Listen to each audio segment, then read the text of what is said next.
the unknown,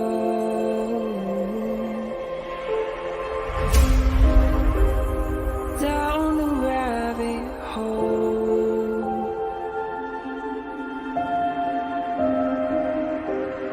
where it stops, no one knows. We're going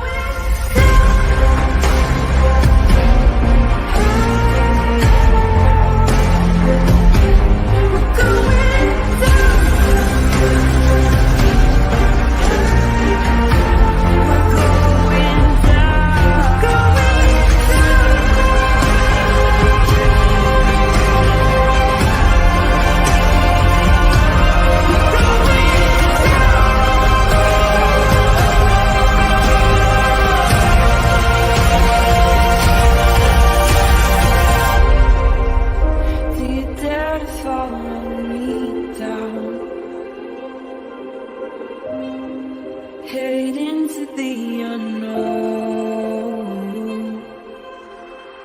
Na, na, na, na, na, na, na.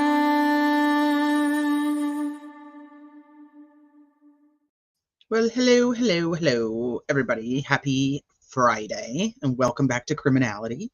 If this is your first time here, welcome to Criminality. So it is Friday. I can't believe it's already Friday. And I was supposed to be on here already, and I wasn't.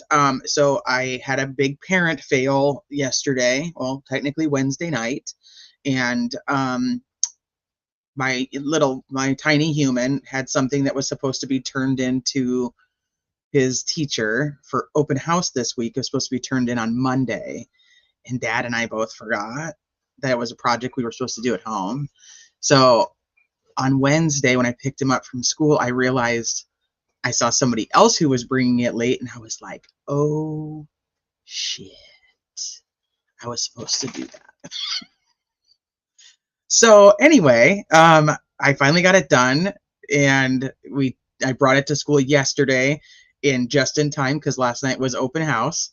And so Dad and I were rushing around trying to finish a project for a first grader. Yeah, it was fun. It's a good time. Do I know the Unraveling is coming on? So I didn't know they were actually coming on until somebody in my Facebook chat mentioned it. So that's another thing. So I will, I'm going to try to keep this as short and sweet as possible so that everybody who wants to go support the Unraveling is absolutely welcome to. So I'm going to just say hi to everybody, and then we'll get started. I just have a few topics to cover today, and I also have a Karen Reed live that I plan on doing. So if anybody is interested in the Karen Reed case, even if you don't know anything about it, you are absolutely welcome there. We're going to fill you all in. And so let me just say hi to everybody in chat really quick. Hi, Kyra. What's up, holy shnikes? Hi, Sierra. Hi, Kay, cool gamer. Nancy. Hi, Sluice Investigate. Good to see you. Grin for me. Let's go. The Royal We. Hi, Laura. What's up, Mandy? I know. Oh, no. No, you're not late. I was late. Rebecca. Hi, Caitlin. Mandy. I think I just said hi to you right there when you're like, oh, no. Hey, Susan. Because have you been taking pictures of the docket repeatedly before? So I have a comment on that, and I'll let you know in just a second. Hi, True Crime Time. What's up, Cleveland Rock? Snappy Dragon. Just Deb. Sees through. Hey, John. Hi, Bonnie. Fluffy Bunny. Hi, Fluffy Bunny. Hello, Spring. Look, Fluffy Bunny and Hello, Spring in the same chat. And the only reason, and not because they're the same person. I don't. It's not. It was just a comment about spring and bunnies. That's all it was. Like, nobody start reading shit into weird things. It's like a disclaimer. Don't read into weird shit. Hi, Sleepy. Hi, Teresa. Hi, Scully. Jojo. Hey, Shaz. Christy. Susan. You sound like you kept turning. Oh, from last night. I didn't get to watch that. TT. Hey, Mark. Okay, hold on. Let me do this. Let me do this. I have a tiny human that's coming to me right now. Hold on one second.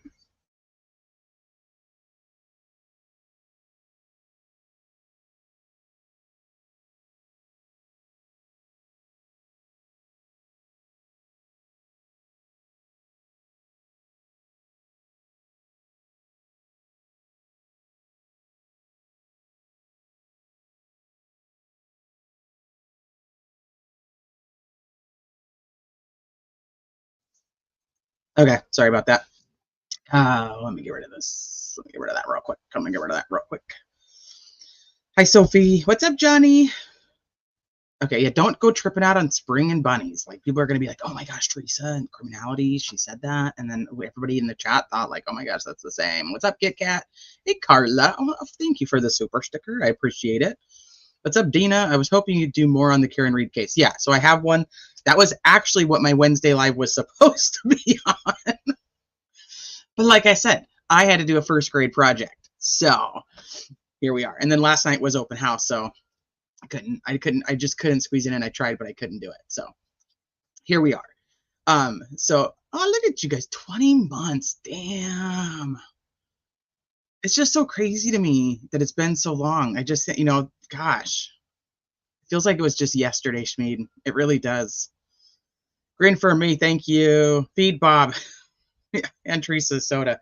Ooh, so speaking of soda, I bought myself a Stanley, but not a Stanley for a water bottle. I bought myself this Stanley that keeps my soda cold the whole time. Like, what's up with that? So I just got it, and so now I'm trying it out. We're gonna see how long it keeps my soda cold. So I'm like, look at me. I'm like a cool girl with my Stanley. What? Anyway, oh, I'm so glad my school project days are over. Well, here's the thing. My other two, who are now in middle school and high school, they did these projects when they were at school. I know it sounds crazy, but now they're like called family projects. And I'm like, you do realize, like, I'm a mom of 3. I don't need a fucking family project. Like, I was good with the first 2. You did it at school. I was fine. I totally survived. We did other stuff as a family and we were okay. And now these family projects, because I forgot, turn into mom and dad projects, and I don't want to do them. So, just saying. But I do have another story I have to tell you guys. First, I got to let the dog in, and I got another story to tell you guys before we get started on. I'm that girl. I'm officially a TikToker. Before we get started on the documents, real quick, I'm gonna let the dog in, and I got another story to tell you, and then we'll get started. Okay.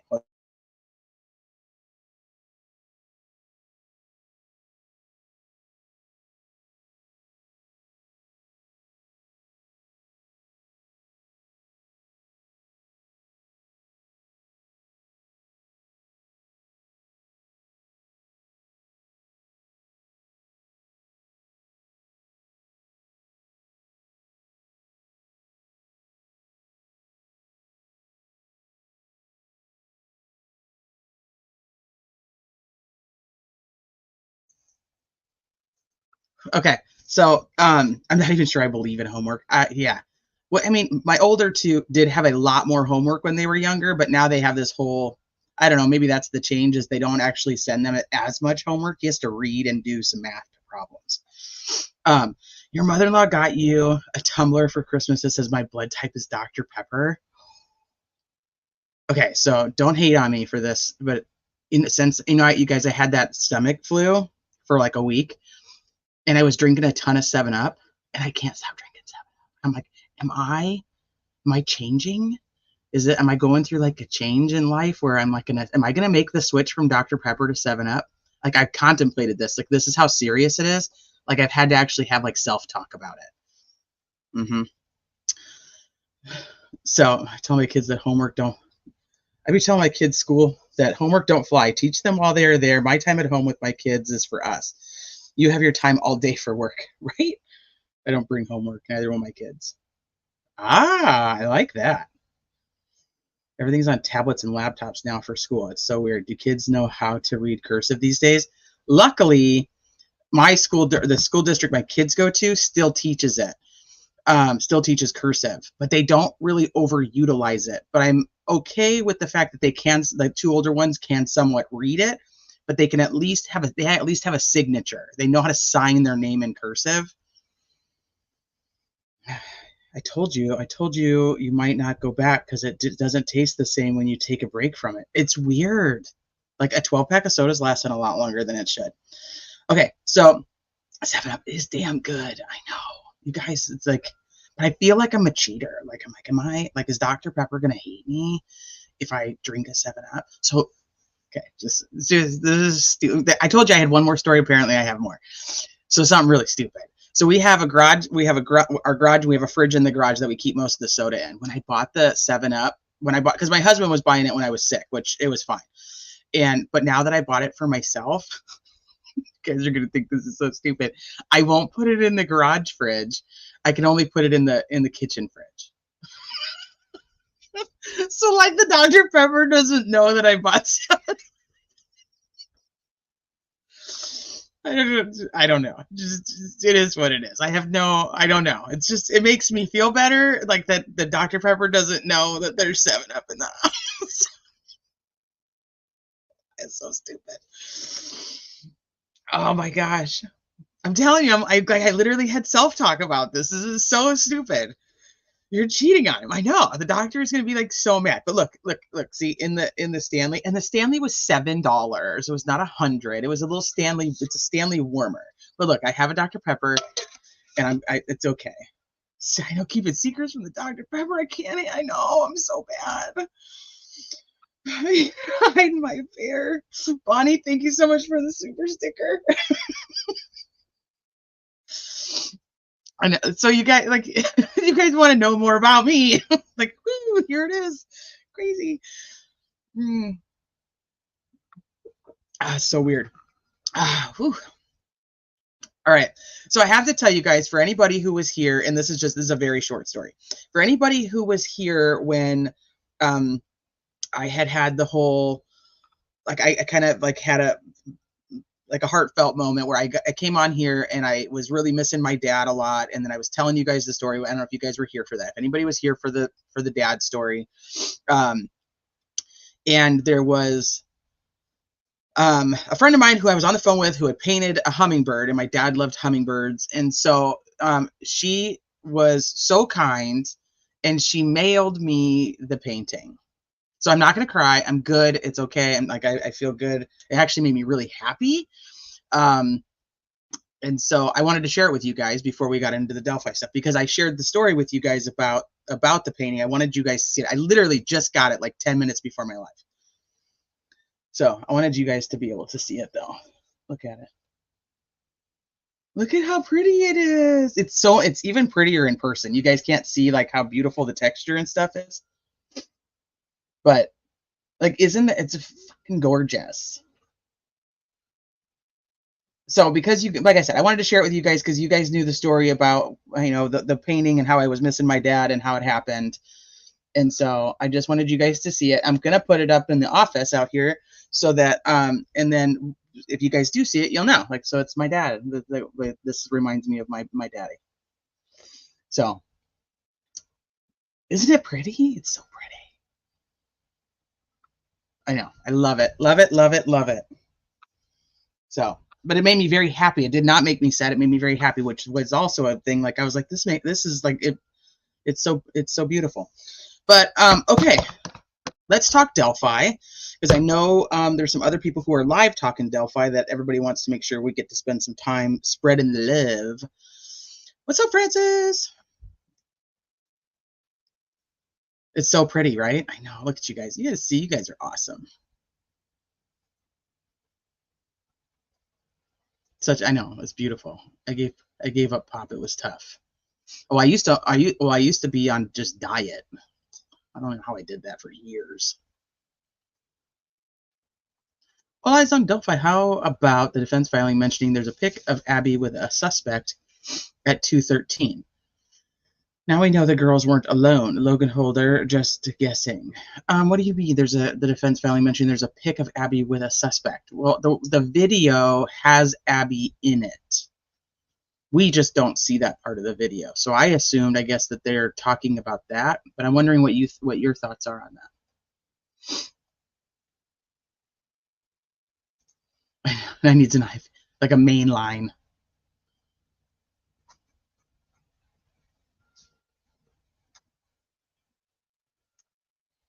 My mom's birthday was yesterday. She would have been 90, but she passed 3 years ago, so I totally understand. And she loved hummingbirds too. That's gorgeous.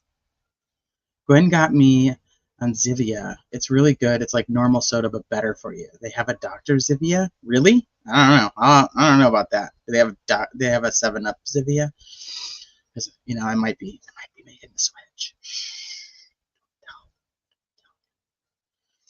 Maybe I'll just do both. Maybe I'll just have a side drink. Hi, Chelsea. Butterflies remind you of your dad. It is.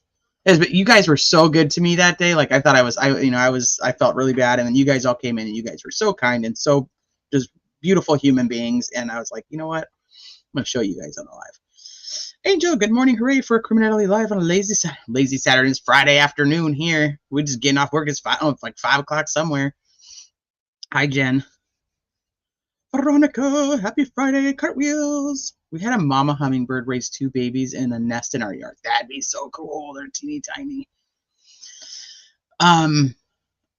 We had a hummingbird that flew into our sliding glass door. This was a few years ago.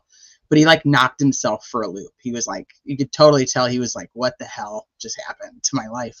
And my husband was able to actually like pick him up and like hold him until he like recuperated and got his shit together. So at that time we had a cat and 2 dogs, and now we have 3 dogs. So, but he was like able to hold on to the little hummingbird. And then just like, as it's like, you could literally tell it was like, oh, fuck, what happened? It was like rocking. And then it just flew away. It just let him hold him though. Great for me. Thank you. Somebody to frame that beautiful. Oh, thank you. I love seeing people find healthy ways to let out emotions. That alone is beautiful. Oh, thank you. I know, it's so pretty though. It's so pretty.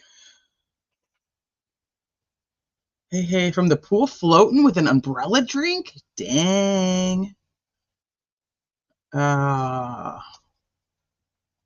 Jealous. So jealous. It can't make up its mind in Southern California today. Okay, so on the agenda is we have the state's response for the motion to compel and request for sanctions, the one that was filed on April 23rd. We just read that one a few days ago. So we have the state's response for that. We have I don't even know if I'll pull that one up, but basically we have the defense has subpoenaed Lacey Patton, who was one of the inmates, one of the companion inmates for Richard Allen. And he's actually been released from prison. So he was served a subpoena for a deposition. He was also served a subpoena for trial from the defense team. So that's kind of interesting. I don't know where what's going to end up going with that, but you know, we're 16 days from day 1 of jury selection currently. Well, some of us are a day ahead, you know, hanging out on a Saturday morning, but I'm just joking. But 16 days, I mean, like the countdown is for real. Why was he released? Oh, I don't know, An American Girl. I didn't look that far into it. And so maybe his sentence was over. Or, I mean, that's a great question though. Was he released because he was given info and got a deal? Great question. Didn't look that far into it. Now that you say that, I probably should have, but I didn't. I was too busy looking at hummingbirds and trying to figure out where to put my 7-Up, so the Dr. Pepper didn't know. I know priorities. All right, so let's get this on here. So I just want to go through the filing from Nick and then talk a little bit about where everybody is at mentally, emotionally, where we are at as the public, and then where we think that the defense and the prosecution is in terms of being ready to get this trial underway. Dun-dun-dun. He was sentenced for 6 years. Okay, so at least somebody looked at it. He was sentenced for 6 years for intimidation, according to the IDOC site, but I forgot to look the year. Okay, good. Okay, cat. She will wait for Nick to tell her when to do it. Oh, God. What does Luce say? Is Gil ever going to have a pretrial hearing, or is she just going to wing it? I'm wondering if it's going to kind of go with like, and I don't know how many of you guys here actually follow the Karen Reed case, but it is curious. Like yesterday, they had motions hearings, and she just piled them on because she was kind of Judge Bev is kind of similar to Gull in not doing as many rulings like throughout. She did a lot of hearings. That's where she differs, but she didn't do a lot of rulings. And so they like dogpiled just massive amounts of motions on top of one another. It's like do. And she just hit them all up. You know, they've now picked the jury in Karen Reed. So she just hit them all up between jury selection, which I was thinking it might make sense, because if we think about Judge Gull's schedule that she put out, remember she puts out 13, 14, 15 of May is for jury selection. And then, is that right? I should probably pull up a calendar before I start just rambling dates. I'm not in the right headspace for just rambling. Yeah, 13, 14, 15 for jury selection. 16 was for swearing in the jury. And we were like, what? Like, that's not going to take the full day. So maybe we were thinking that might be a travel day. Now I'm wondering if she's just going to do like back-to-back motions, like this motion denied, this motion denied, this motion argued, this motion you guys came to an agreement on, this motion. And she's just going to do like a back-to-back thing like that, because she has nothing set. She has nothing on the schedule currently, which is just so crazy. But I'm wondering if she's going to do more like that. Or she might just say, hey, okay, I should probably pull the calendar back up for that date. 13, maybe like May 10th. Maybe like, you know, she's like, all right, come in, you know, May 9th, May 10th, and we'll get through all the motions like right beforehand. Because, I mean, we haven't even seen the bigger motions come in for what happens before trial, which is like the motion in limine and you know essentially what the attorneys want out, and then we have to have like the, you know, how she wants everything to flow.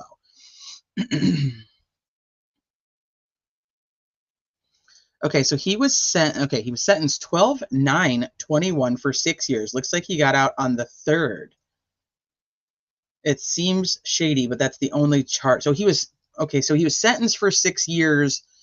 I wonder how soon he would have been able to get out. Like, I'd probably have to do some research if one of you guys haven't done it. Like, how soon was he eligible to get out? And like, when was he told that he would be getting out? Does that make sense?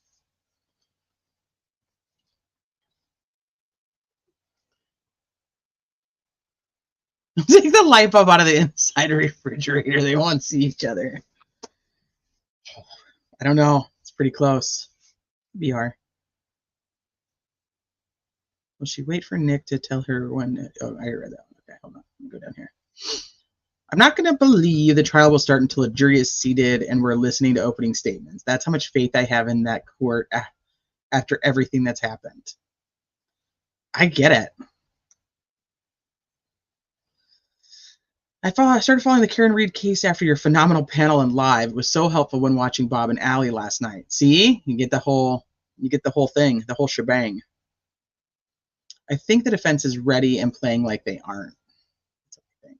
I honestly think they are trying to lull Nick into a false sense of security due to his lack of experience. That's what I think.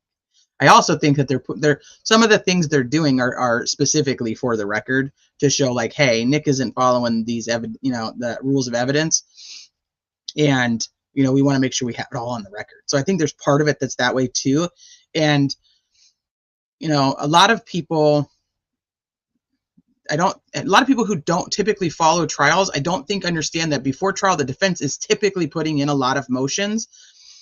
And a lot of motions to compel. And I don't know how many people here listen to like the prosecutor's podcast, because they are even like, ooh, you know, color me surprised that the defense is asking for, you know, motions to compel evidence that they believe they didn't have. It's because it's very, very common.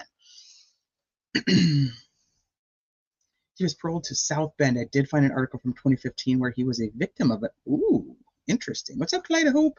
That's your birthday, May 9th or 10th, I'm assuming. Potions and lemonade. Yep. Motions and lemonade.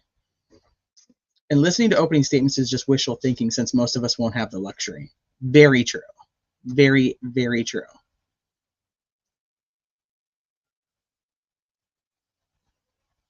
Right. I have not looked into it, so I don't know. I literally have I cannot have an educated opinion on it. I have not looked at exactly how long he was sentenced, exactly when he should have been able to get out. I don't know those things, so I hate to like just guess or but I mean, it's definitely something to look into because of that reason. You're good. You can do it. Who's taking me? Your dad is? Who's taking Jeremy? Your dad is? His game's not till later. Oh. I'll pick you up though. 8 o'clock. Okay, 8 o'clock. Credit for time served could be, yep. 10 years max for beating a child to death who never got the chance to walk first steps. I see. I don't know. I don't even know that part of it. So that's unfortunate if that's what it is. And he gets out. Good thing we'll have Bob there. I hope we will have Bob there, but there's no guarantee.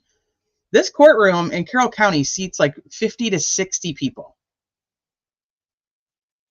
I don't know how they're going to pick people to go in. Judge Gull has not, we don't know yet. She has not said how she's going to make this happen. I am hearing, I have no proof behind it, that she's not letting the public in for jury selection because the courtroom is going to be filled with jurors.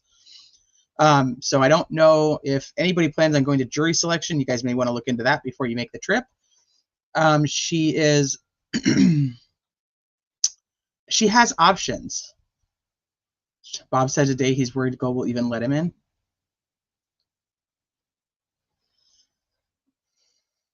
Sluithy is predicting a plea negotiation by Rick and a request for a delayed trial by defense. No, I absolutely disagree, and I'll tell you why.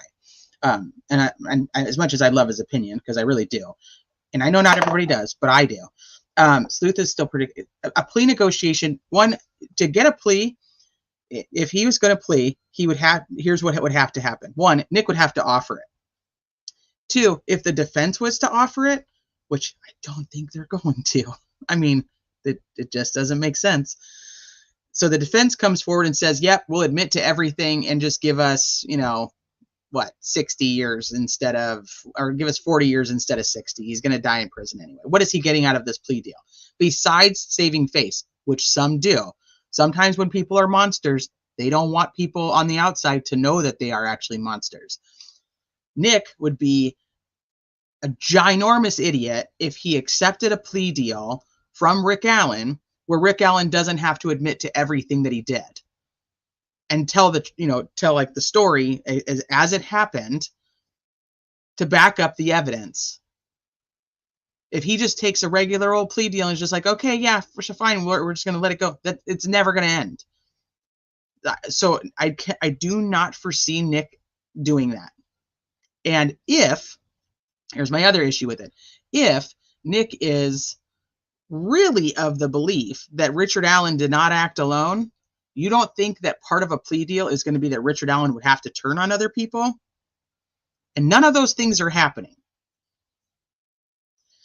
So delay of trial by the defense. I also disagree with this. I can see why, though. I mean, I can definitely see why people are are thinking that it's possible. I mean, I asked the same question like out loud to myself, like, okay, what are they doing? For me, what I see in the most recent filings from the defense is, and we went through this a few lives ago, and so maybe some of you guys might remember, some might not. I'll just do like a quick rundown of it. But for the right to a speedy trial, if the person is being held as a pre-trial detainee, the right to a speedy trial has to be done within 70 days. But if somebody is arrested and they're free as a pretrial person, like if they're able to, you know, they're on, you know, they have wear an ankle monitor or they're just out on bond or bail, then if they request a speedy trial, the court has 1 year to give it to them. So what I see them trying to do is to say, hey, you're going to end up, you know, screwing up his constitutional rights by not giving us the amount of time that we say we require to go through all these things. B, you're going to make it so that there's a potential, did I say mistrial or constitutional? Oh, okay, so one is constitutional rights, one is a mistrial, because if none of us are prepared and we don't present the evidence, then the jury's not going to be able to make an educated decision. So we could end in a mistrial or a hung jury. So ultimately, what I see that they're requesting is for the judge to postpone the trial, but in doing so, hold it against the state And if she holds it against the state, then he has to go home, because the only way to keep his constitutional right to a speedy trial is for him to be released and have the 1 year from the time they requested the speedy trial. Is that confusing? That might be kind of confusing. Nope, no cameras. She just keeps no cameras. Rick ain't taking no plea. I just don't think so. I don't see it. I know there's a handful of people who do. What I miss, P. Fox? What I miss? Right now we're just kind of chit-chatting.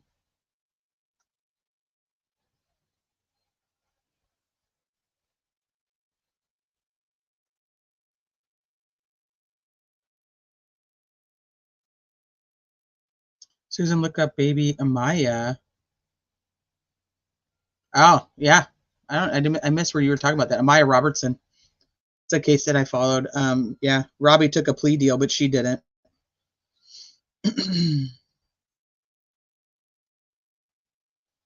Yeah, the old 3-year speedy trial move. Well, it'd only be one, but you know. I hope I can get into the court. Worried about how that's going to work out. Me too. Yeah, especially if I do fly out there for the last week, and then what? I have to like just accept the fact that like if I do fly out there, I'm just going to end up being a tourist and maybe get into a trial. But you know, I don't know. I think it might be worth it. I think I think it would be better to at least be there and try. And if you don't get in, then I mean, there's still amazing people to meet and hang out with and talk to. If they pushed a continued court date, they undermine all they said about the worry about his incarceration. They will not themselves look bad in that light. No, that's why I said, to me, what I see in the defense filings is them wanting the judge to do it and hold it against the state. And then he would get to go home on some type of, you know, pretrial release. I'm hoping at the last minute she will use the courtroom camera on a delay. And I would not hold your breath, just Deb, but I hope that as well. Hope the next day of you all read transcripts and use the cat. We won't have transcripts. I don't think we'll have transcripts that quickly. I don't. I'd be surprised. I don't know how they'd pull them out that quickly. We'll see. You know, the opposition would say that Gold chose a tiny courtroom to protect the family. I don't know. I don't know. Who knows? That woman's motives are... I don't know if we'll ever know. In fairness, the sanctions the defense asked for were a little ridiculous. Like I said, it's all on the... I know it's weird because but it's so common. It makes it not weird. It's like this is the attorneys doing attorney work.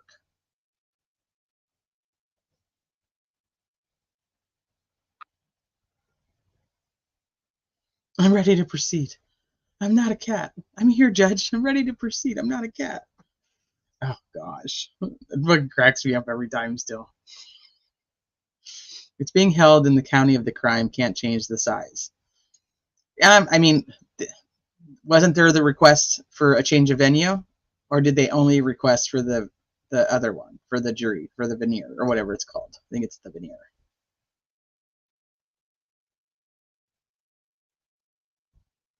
No, and never going to happen. Nick does not want cameras in the courtroom. Nope.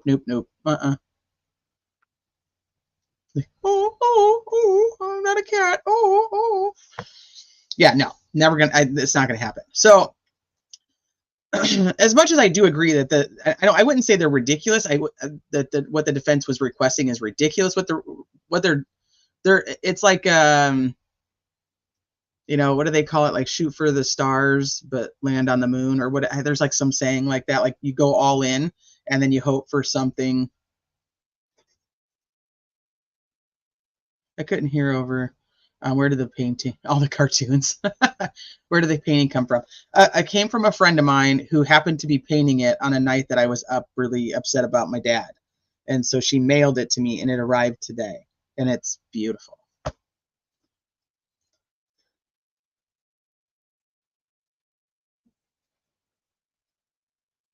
There's no point for RA to accept a plea at this time, in my opinion. He's maintained his innocence since day one, besides all the confessions, which we don't even know the context of, but we know that some of them do not match the crime scene whatsoever. We also don't know his mental state. So I'm so ready. For me personally, I am so ready for this trial to be underway, and for the hope that some factual information on both sides gets put out to the public, and these the know-it-alls who are like, I have 500 sources and they told me this is going to happen. Like, I want that to be done, because it's so annoying, especially 7 years later. It's so annoying. So I am so ready for like the facts to just be like, here it is. This is what we have on him. This is what we know. And the whole narrative of, I don't know, I ended up in some Facebook group. I don't know why I don't just leave it, to be honest with you. It's like, maybe it's just because I like watching the train wreck. But like one of the admins, I'm like, there's no way that you really think some of these things that you put in this group. Like, there's just like, I can't even fathom a human being who thinks like some of these like weird things and then is so like, and then so supported by it. I'm just like, I cannot wait for that shit to be done. I know something you don't know. Na, na, na, na, boo, boo. Yeah, I'm so over that shit. I'm so over it. So I'm like, okay. And so I brought this Facebook group up because I swear at least once a day, if not more than once a day, the admin puts out that they know that the prosecution has more on Richard Allen than what we've been told. Like, they know it. And I'm like, I can't wait for the trial. And all they bring out is an unspent round. And you're like, oh, that's what they had. You know, or just anything like that. Because I'm just like, and this is when it becomes like I guess it would be sides, but it's not even a side, because I ultimately at the end of this, if Richard Allen's guilty, I mean, I'm good. Like, I'm not going to be sad. I'm not going to be anything. But I'm just like, why are people so emotionally invested in this? They're so emotionally invested in it that they just say the stupidest shit. That's where I'm at. Whether he's innocent or not, I want to see the entire BG video, but of course the public won't. No, we won't. But the one thing that we will have is if it is played in court. See, I can't do Reddit and Facebook groups. They're morons. Not all of them are bad, but I'm like, how the hell did I end up in here? And why don't I leave? Like, I have the ability to just hit the leave button and I don't do it. I don't know. It's just I don't ever comment in the group whatsoever, but so dumb. So dumb. I can't decide. Oh, I don't know which one you're talking about. Hold on, let me go back up. I just always expect Gold to do the worst things. Yeah. And then if there's something else, it's like, hey, look at that. Look at that.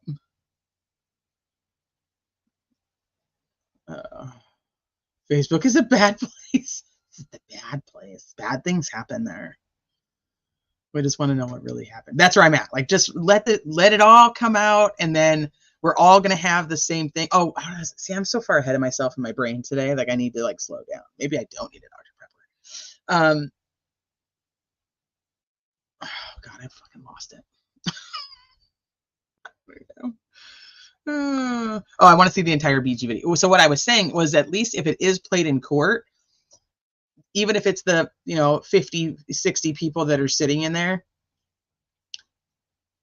everybody's gonna, there won't be the, well, he was telling the girls to undress, or there will be, like, you know what I mean? Like, we're gonna know one way or the other whether that's said, and there won't be like this huge controversy on social media about some of the stuff. There might still be controversy on how things are interpreted, which is why the transparency is important, but it's what it is. It's one of the very few channels that is not completely one-sided. It used to not be that way. It's so frustrating. I think that there's definitely very distinct camps at this point. For me, I don't mind that people, but if people think that he's absolutely the one, I'm fine with it. If people think that he's not the one, I'm fine with it. I think it's the people who try to make me feel like I have to be on one side or the other, or I'm a bad person. Those are the ones I'm like, I don't want that. I won't hang out with those people. Like that's why I'm like, I don't care what their opinion is, as long as they don't try to make me have to have that opinion to be allowed around them. You know what? I'm not going to do that. What's up, TNT? Facebook blows. Oh, I'm not going to say it on here because I don't know. Maybe she's one of the nicest people, and then I'm like calling her out. I'm not going to do that. I got kicked out of one of those Facebook groups because I said I thought Baldwin and Rosie were good people.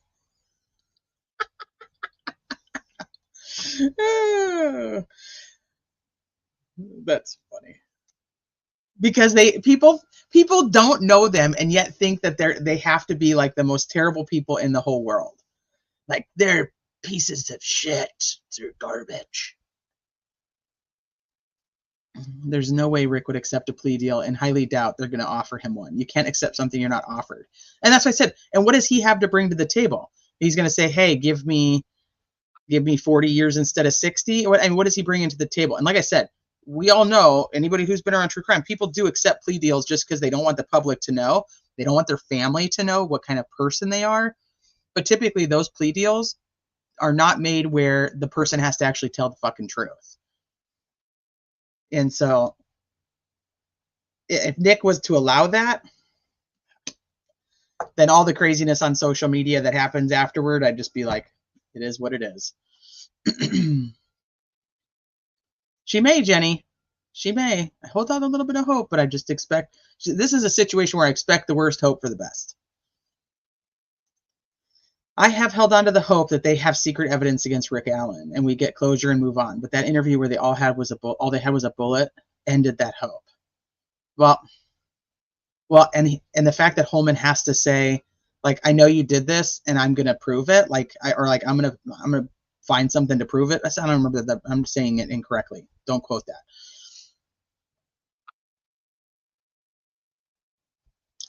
Brinkmeister and them just last night announced that if he walks, it doesn't matter. He's still guilty and just got off because the defense played games.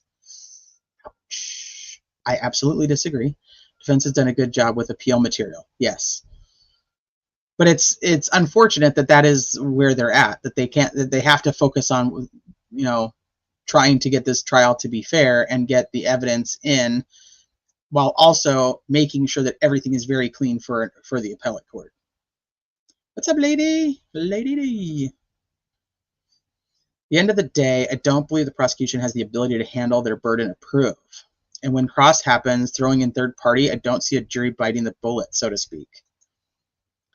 Well, I'm like the comment before. I'm with that. I'm gonna hope that Nick has something else on Rick.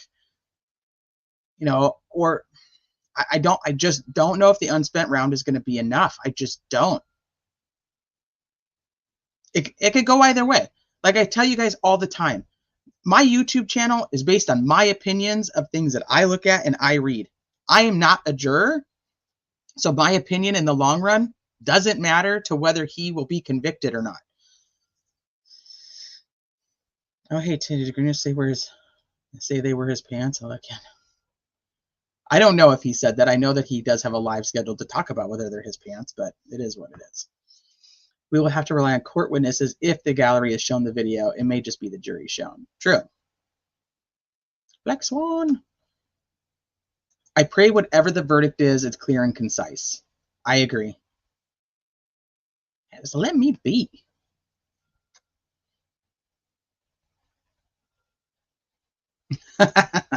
Chevy. T, again, you give free speech. That's enough. You're an excellent host, do you? Well, thank you. I appreciate it. I'm Chris Watts, yeah. If you're innocent and RA is, why plea? At this point, you wouldn't. Most of the time, you're pleading because, I don't know, because innocent people, they plea out of fear, but I don't, it's, they're like, well, I'll take 5 years over 50. But that's not this circumstance. It's a crime to be moderate these days. Yeah, well, I have no choice. It's just part of it isn't like I tell people this too, because I truly do sit on the fence in this case when it comes to his guilt. I really, really do. And I don't on other cases. So some cases I'm like, no, that dude's a piece of shit, and I hope he's convicted, and I'm good with it. You know, watching the Chad Daybell case right now.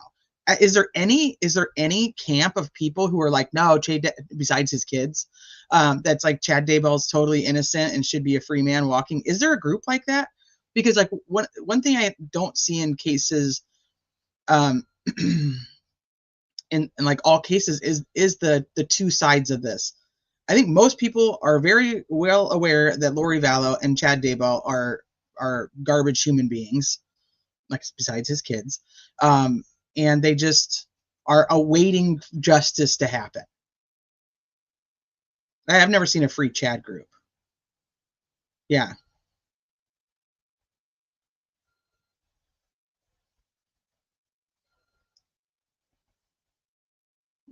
Scott and I love good Revo. Sadly, conspiracies end up being true years later. I will state, though, it is speculation versus people stating things as facts that are not. Yeah. So I don't know if, like, for me, like, I'm like, okay, like, there's no issue for me to think that, like, Chad is absolutely an innocent man until he is convicted, but that I still think he's a garbage human being who's going to be found guilty. Like, that's where I'm at with it. So I try to respect when people have that feeling already about Richard Allen, because I know I have it about other people. Like Scott Peterson, that's more controversial. So I'll talk about that. Like, so for me, I don't know if Scott Peterson is the right guy, because I don't believe he got a fair trial. And so I think that is also something that becomes like a point of contention, because there is like the Free Scott Peterson group, and then there's the Scott Peterson is guilty groups, which I belong to both, but I can happily sit on the fence. Karen Reed, same thing. I can happily sit on the fence and not make a decision yet, because I just don't know. But there are people who are adamant with the whole free Karen Reed movement and the whole no, Karen Reed is guilty. And I'm fine with all that. Like, that's how you feel, that's how you feel. I just am not there. No, you do not. You don't think that. Are you trolling me right now, Sleuths Investigate? Do you really think that? And if you do, how have we never talked about that? But I mean, even Jenny, even before, I think we just nailed, even before Lori was convicted. Yeah, there's no, the Adelsons are innocent groups either. It was Delphi that made you aware of the corruption in the world. Right, that's true too. And I think there's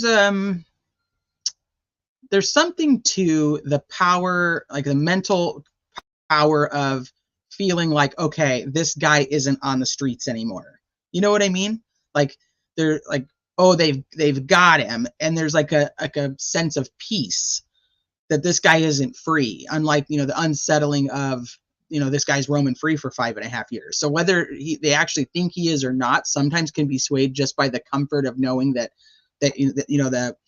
somebody was arrested, and that's all it takes. What's up, Hybrid? Hi, Charmaine. Yeah, we knew they were not good criminals. Smita. I'm trying to figure out why people still talk about Watts. Well, I can answer that for you, even though I'm not going to go too far into it, but it's the mistress. And then it's the handlers. It's the handlers of the case. There was two distinct groups of the Shanann Watts is a terrible human being and the Chris Watts is a piece of shit. And then there was a little mini group of the NK was involved. So technically there's 3 groups in Watts. And there were parents of the victim and parents and family of the perpetrator who get into Facebook and social media and YouTube, and that's why it's very similar. And the only reason I do bring it up sometimes is it's very similar to what has happened in the Delphi case and other cases, is that they start to try to control the narrative of the case, and people are very susceptible to wanting to be a part of something bigger. They want to be a part of the cause. Like, you know, like, ooh, like we're here and we support and we fight.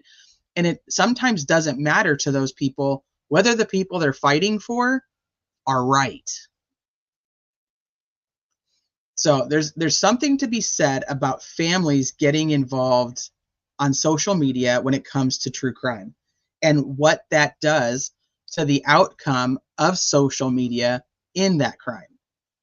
Look at Watts, look at Delphi, look at Summer Wells, look at Sebastian's case currently. People have, I get emails every day asking me to cover Sebastian's case, and I won't do it. I follow it, but I won't cover it. I already see, you see the writing on the wall on social media and what you're getting into, and I can't do it. I follow it, but I can't do it. Unless for some reason I end up compelled to, like with Madeline Soto's case. Like, I don't know. There's like, I was like forced to, like my body said, no, you're going to do it regardless. But look at the cases that turn into a train wreck on social media, and look at if the families of the victims or families of the perpetrator are involved in social media. And I don't mean that makes the families bad. Most of the time, I don't think the families even know what they're getting into. Yeah, well, you saw that coming.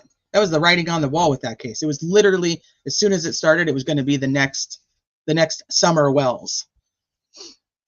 I'm so excited to watch KR trial. Been waiting on that for a long time. Her attorneys are amazing. The experts will play a huge role too. Yep, I agree with that. Haven't learned about Sebastian. And it's the same. You'll end up on, there's camps of parents did it, parents are innocent. I freed myself from Watts Island with my own life raft. I started in full support of Ellie, but this case slowly creeped over my patriotic boundaries. And I think that's also like when I think of, hey, Gibo, I strongly disagree with you on this case, but I do like your work and watch from the weeds. Keep it up, although we disagree. Well, I appreciate you. And I don't even know if we disagree necessarily, because I don't really have I think the only thing I can say that people would disagree with me on is how I interpret the filings, because I don't think he's innocent or guilty yet. I mean, he's innocent until proven guilty. Always. But I don't know. I'm not sure that he's not the right guy. I have a very solid, in my brain, solid theory on why I think that he very well could be. I also have a very solid theory in my brain why I think that he probably isn't. So this is why I'm like, ee. It's like the angel and the devil. They're like, ooh, no, you think this.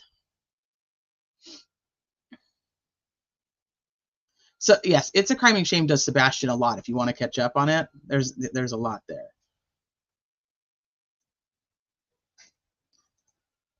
I haven't seen proof Chad was involved. Ooh, really, blah. Interesting. So do you think they snuck the bodies onto his property in like the cover of darkness and buried them? And at the same time, he says that he's shooting a raccoon and burying a raccoon in his backyard, but there's no raccoons. What do you think of that? Where do I go through casting to play a role in motions? If we get more transcripts, I'm telling you, that's totally the way to read them. It was so easy to like understand with different people reading different parts. See, that's a camp. That would be a camp. The Melanie Gibb and the Melanie Pulowski knew. The Melanies. Did the Melanies know, or did the Melanies not know? That's probably one of the bigger controversies in the Daybell case, is what the Melanies knew. Yeah, I can't do the places like where they say like I love child killers and stuff like that. I'm like, that's just so extreme. Like, just because I disagree with you, maybe that's why I like your content. Because I disagree with you about the filings, like I support child killers now, and I love child killers. Like, it's just weird. Like, I'm like, if that makes you feel better, but it's not. T, would you agree they need more than what we've seen? Yes and no. Yes and no. From what we've seen, we don't have.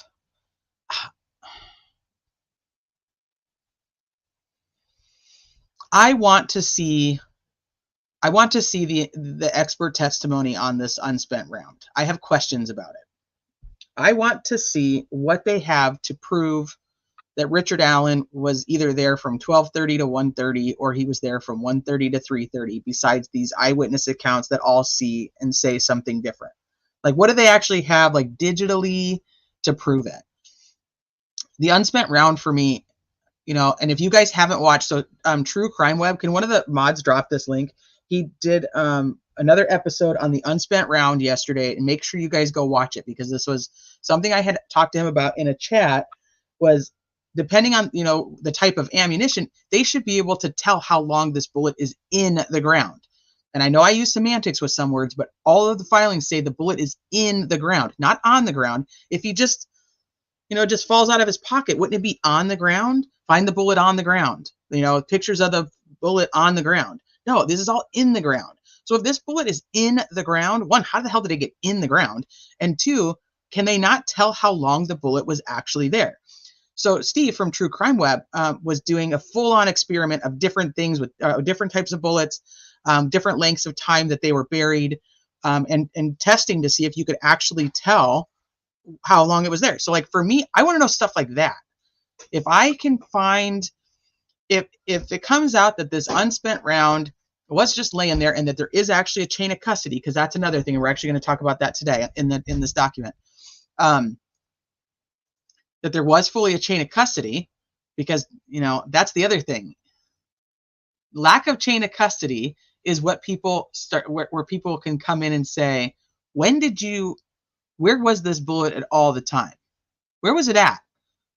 Like, how do we know? People are like, oh, so you think that he went and took a bullet from Richard Allen's house and planted it at the scene back on February 13th of 2017? It's like, no, I don't think that. I think if there's no chain of custody, they could have easily swapped out a bullet. That's what I think. And that's why, and people can go, that's just ridiculous. No, it's not. And that's actually why they are required to have a chain of custody, is to prove shit like that doesn't happen. The unspent round doesn't have, yeah. So I want to hear like the experts. I tell everybody here all the time, like, I just don't know enough. I know certain things about guns, but I'm no gun person. So I don't understand all the things. So I want somebody to kind of break it down for me, like I'm 5. And I feel like hopefully a good expert. And I say this too, expert testimony, somebody can be smarter and somebody could be more right. But if they are less likable and less understandable to a jury, it won't matter whether they're more right or they're more smart. It just won't. A human, we want to listen to people who can actually explain it to us and make it so we understand it, and we can walk away with some, you know, something new, not the people who are like, and this is why I think the downfall of Casey Anthony's case was that fucking bug guy who was so monotonous and was like the bugs and the this and that, this, and I think he lost the jury. So anyway, I want to see that. I want to see, so even if that's all they have, if they say, we have him there at the right time and we can prove this is his bullet, I think they could get him. I do. I think they could get a conviction on that. Or his unspent round, because it's not technically a bullet. See, I say stupid stuff like that, and normally people correct me. I don't know where Sniper's been, but I hope Sniper is okay, because I'm very worried about him, because he's not been here for a while. Right. True Crime Web does a video on the bullet, but ultimately it's going to come down to what the jury thinks. ISP should have given the cartridge to the FBI for an objective exam, but they kept. Ooh, so here's a question I have about this. People have come in my comment section, and I've seen it on other channels, where people are saying that the person who examined the bullet might not actually be the person testifying to it. And I find that curious where that's coming from. Experts have to be likable and relatable. They do. Yeah. No DNA ever mentioned. So no, or they'd said that. Yet he's, okay, so here's, I'm going to go both sides with this DNA thing. Where is this? They've said they have DNA. They've also said they have fingerprints. We've gone through. Tobe says he has both. He says he has fingerprints and he has DNA. He just doesn't know if it belongs to the killer. The defense does continue to tell us that during these depositions that there is no match of this DNA or fingerprints or anything of the like to Richard Allen.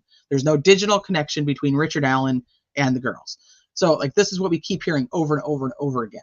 But what we don't hear is that there's unidentified DNA. Like, why isn't the defense pushing the fact that there's unidentified DNA? Like we keep hearing like though about the 3 phones and the potential of what those 3 phones mean, but they're not really pushing the unidentified DNA.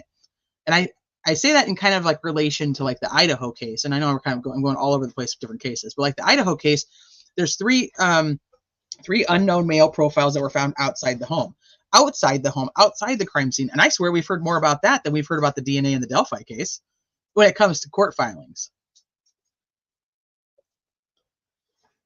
I want to know how many other guys are tested in 5 years.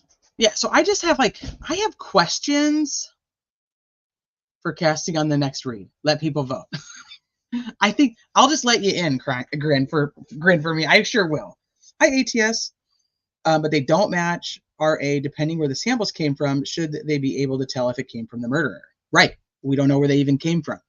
We've always heard this rumor about a Gatorade bottle being out there. Did somebody just throw trash out there and it had their DNA on it from this Gatorade bottle, or a fingerprint from this Gatorade bottle? And we don't even know how long it was there. Does the DNA hurt the defense with third-party culpability? Does it hurt the defense? No, it should help the defense if those particular people had not been tested. But hence, they brought in Patrick Westphal to test him. But I don't know if all of them have had given their DNA. Scroll up to your comment. You tucked it in. Okay, hold on. Hi, Wheel B. Good to see you. We never hear anything about Rick's phone. Right. So, like, that's one of my things. I kind of need, and I think that without those answers is why I kind of go back and forth. Because as soon as I start to think one way, I'm like, but what about this? And then I go back the other way. And if I have the answers to those questions, which I'm hoping that we get in the trial, at least majority of those questions, if we can get answers, then I think I'm going to be like, all right, I see it. I get it now. I get why people think he's the guy, or vice versa. I'm going to be like, that's some bullshit. My dad, who has owned guns since he was 12, and he owns more than I could count, said no man who knows and owns guns will pull the slide with 1 round loaded in the chamber. You're always ready. Well, I think that's another thing is he's had this gun since 2001. Have they even shown him like doing anything with it? You know, like a Barry Morphew who was like an avid hunter. You know what I mean? Like we don't see that kind of stuff. Ooh, for anybody who follows Suzanne Morphew, FYI, her autopsy was complete, and they're having a memorial, a private memorial ceremony at the beginning of May. I mean, come on, timing of Suzanne Morphew. Her autopsy is now done.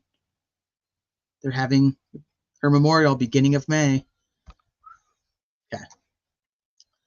Anyway, that's what I said. How many cases do you think we could fit into this live today? How many more can we talk about? Didn't most of the men in Delphi give their DNA in the beginning voluntarily? I heard that, but I don't know if we've ever actually known that to be true or not. I think they were asking, with the stress of the moment, who knows what happened? But I just don't like... The unspent round by the girls' bodies makes no sense to me. It just doesn't.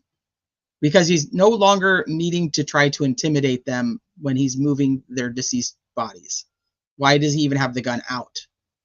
So it's not from there. So that would mean that he would have had to have racked it, dropped the unspent round, picked it up, put it in his pocket, and then while moving the girls, dropped it over there. I don't know. There's just some things that are kind of a stretch for me.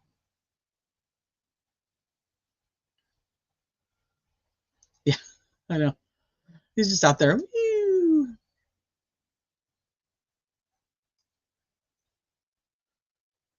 His bullet brand at his house didn't match. So we have the reports about the ammo. The brand of his ammo that was found in the keepsake box matches the brand of the ammo found at the crime scene. One is Winchester. That's the one in the keepsake box, and the one at the crime scene. The ones that were actually found in the magazines for the gun were all Blazer.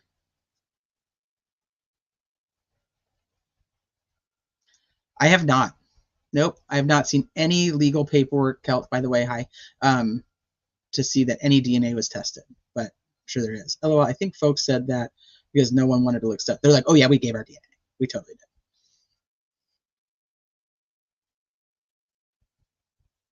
Never heard of spit, pee, and cigarette butts at the crime scene. Yeah. Until Riley comes out and says all kinds of crazy stuff there. And then he says spit. Like, that's just weird. Well, we did hear the defense say none of such and such phones and geofencing were his. Right. It's true.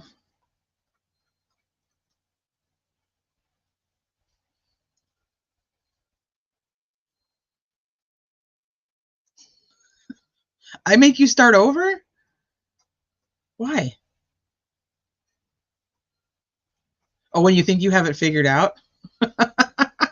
That's literally my life every day on this case. Double check that I think all of his are Blazer. No, they're Winchester. I'm almost positive. Hold on. Let me move my beautiful painting over here. Let me make a spot for it so I can look at my other screen and pull up some documents. Almost positive the one in the keepsake box and the one in the gun are Winchester. I will say that this did keep my soda cold the entire time I drank it. Just anybody who's looking for a Stanley. All right, let me, oh shit. You're gonna make me find those docs. Let me see.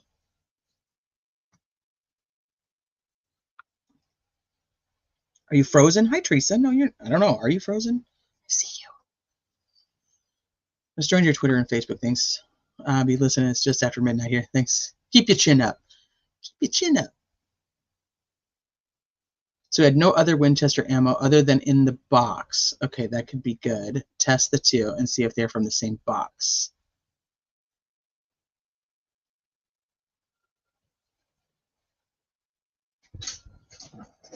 Sometimes you got to start from scratch. Yeah, it's true. Winchester is basically Walmart ammo. Super common. 50% of homes in Delphi could match that ammo. Okay, hold on. I'm going to...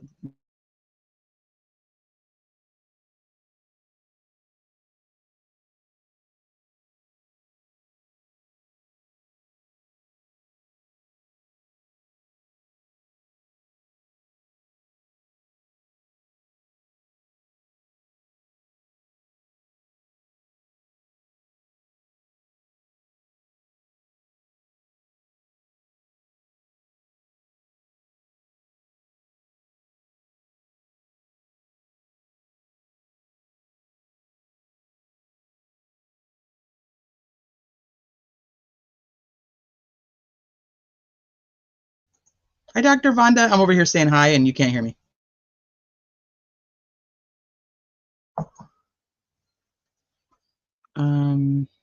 Different brands are an ongoing debate. Oh, okay. Well, let's just pull it up then, and we're gonna figure it out. Let me pull up my Facebook so that if she does message me, because I know she'll find the bullet docs super fast. That's how Sluithy is. She finds shit like fire. She's like lightning. Like if Sluithy was a superhero, she had like a superpower, it would be speed, I think. She'd go super fast.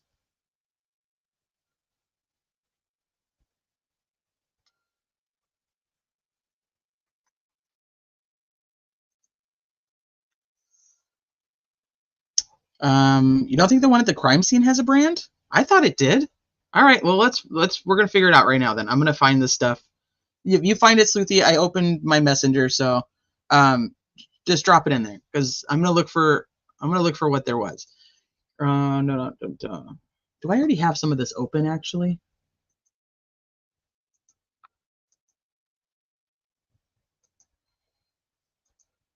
This is, what's this one? Is this affidavit for the search warrant? This might be one that I need. No, of course not. Why would it be?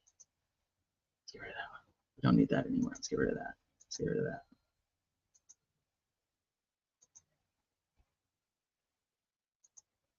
That's sanctions.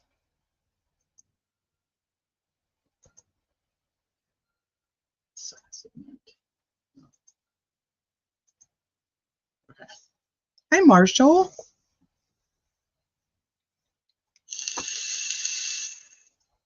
Oh, that's Ron Logan's. I don't want Ron Logan's. Let's see this one.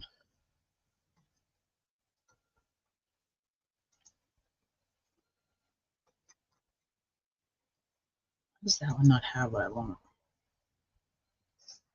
It's the one that says denied. Here's the certificate on that. Okay, that's one. We're going to need that one. We're going to need that one.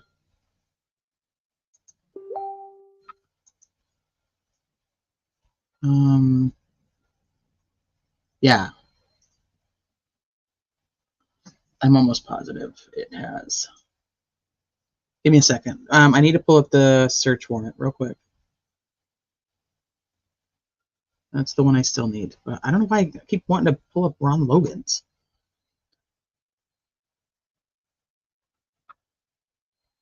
Let's go over here.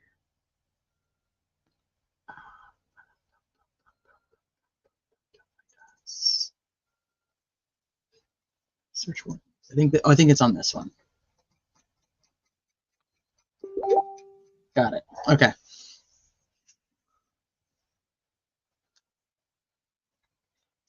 Okay, so let's go through and the sealed plastic bag containing 40 caliber Smith & Wesson cartridge found in the wooden keepsake box on the dresser between both closets in the master bedroom. So that's MC9. Okay. Sluithy's still saying this stuff. M9 is Winchester. Yeah. So let's go back over here. And is it this one that I want? This one. This is the activities from 10:14 to 22. Laboratory item 16 is the sealed paper bag containing a sealed envelope containing agency item 122, which is the 40 caliber Smith & Wesson cartridge. The cartridge in item 16 was identified as having been cycled in the firearm in item 314 from Indiana State Police Laboratory case. Identification opinion is reached when the evidence exhibits here methodology. I don't need any of that.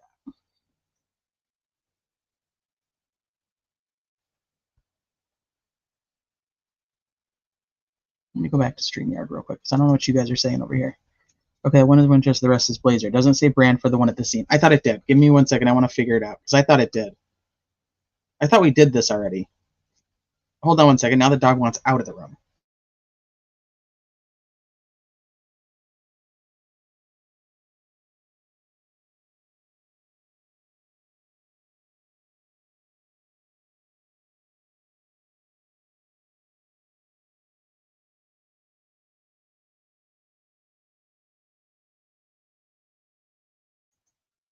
Grin for me says it says it in the Franks. Let me just see if it does. I have that one up. I'll just look real quick. Winchester, no. 40.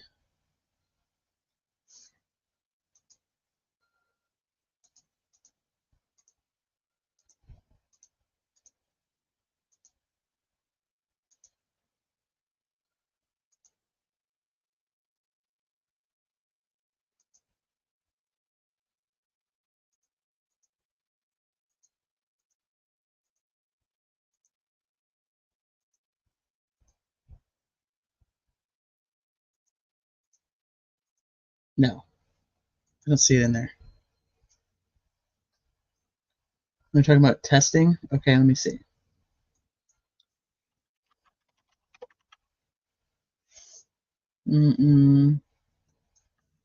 Firearm. No. SIG.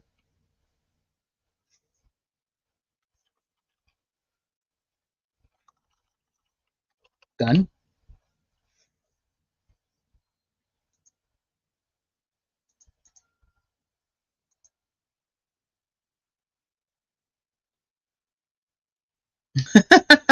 I'm not going to argue with Goosey's. I'll just say that. The crime scene was contaminated. Yes. Could Riley absolutely blah? He could have. We have no idea what Riley meant. He just said there was spit. But I mean, it's just such a weird thing to say. 306 messages in chat. Shout out T for good coverage and keeping us in the. Susie Q. Hi. Dun, dun, dun.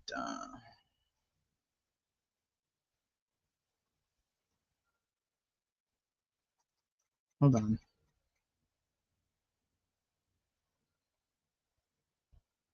Rex. If you're saying what I think you're saying, that gives me a chuckle.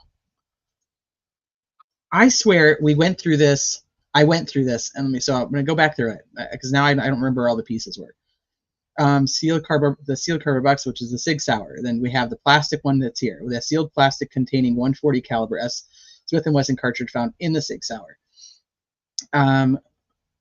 Sealed plastic bag containing 2 magazines, one filled with 40 caliber cartridges, one filled with 80 caliber cartridges. A sealed bag, paper bag containing 1 black Sig Sauer handgun, case containing 1 trigger lock. Okay, sealed bag containing paper wooden weave box.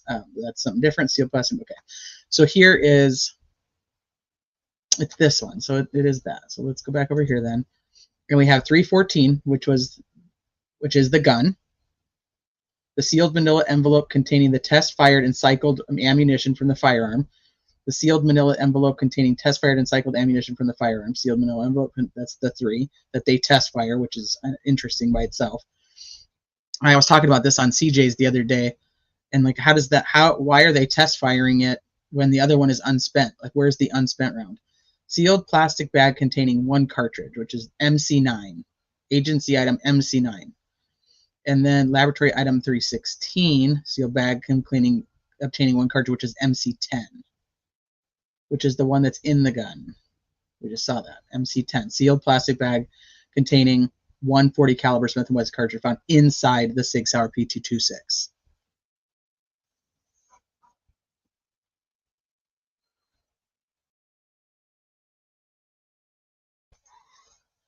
Let me see what Sluithy sent me. M9 is the Winchester.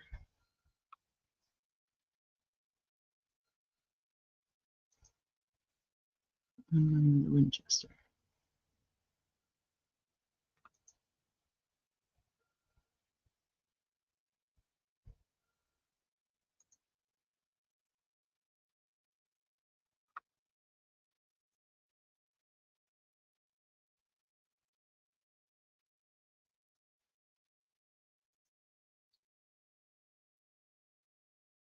I'm just looking at what Sluithy sent me real quick. Make sure that if she has something different than I have.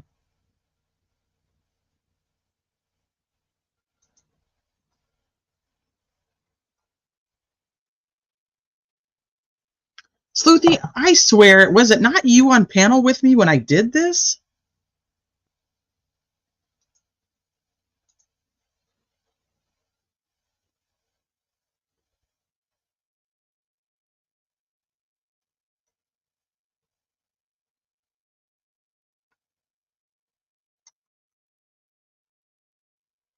Okay. Let me go over here real quick. I want to look at something else real quick. This is that one, that one. What's this one?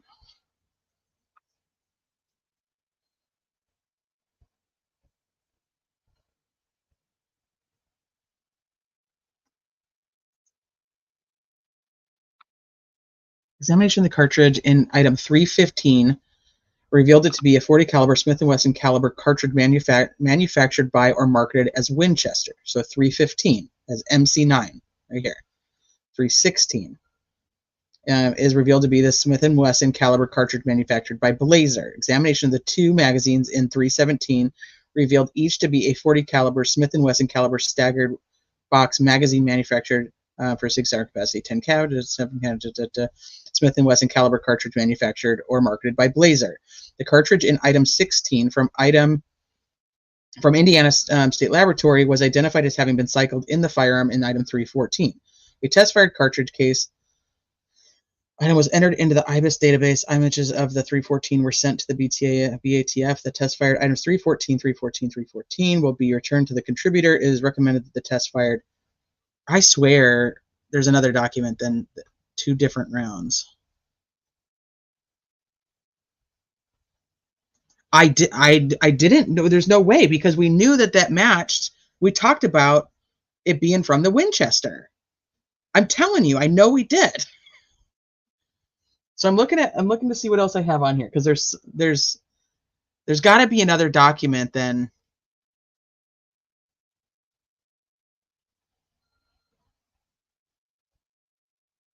There's got to be another document that we used in that stream that I'm missing right now.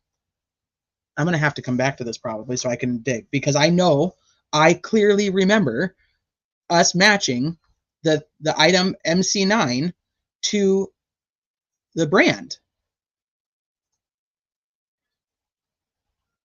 Right.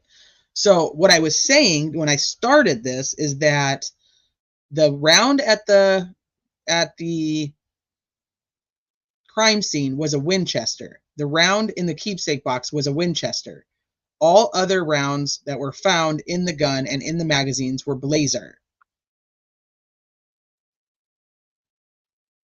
That's what I was starting to say.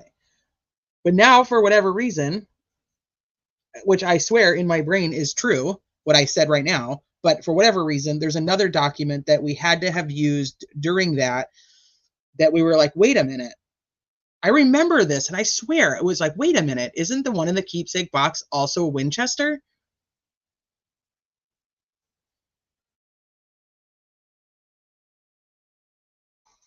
All rounds are Smith & Wesson. Well, because it is. It's a they're all Smith & Wesson for the pistol.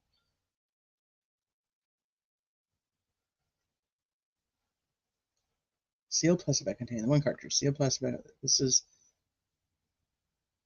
I've had this conversation multiple times now, so I swear I'm there's another document, and I'm gonna find it.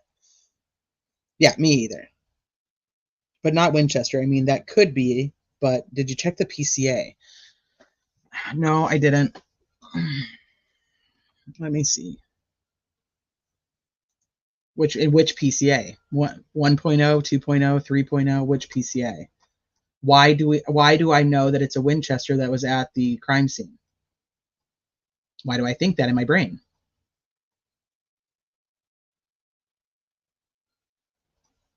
All right, I'm going to come back to this. I'm going to come back to this because I'm going to find where the other one is. There's another document that I don't know exactly which one it is. Anybody who wants to go through documents,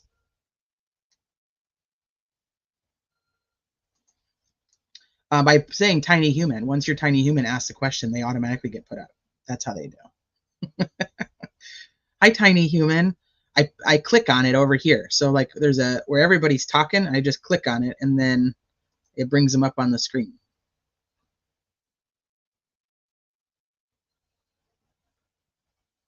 Right, which is what this is why I know we were talking about it, because that was the conversation we had, was couldn't they tell if it was manufactured at the same time?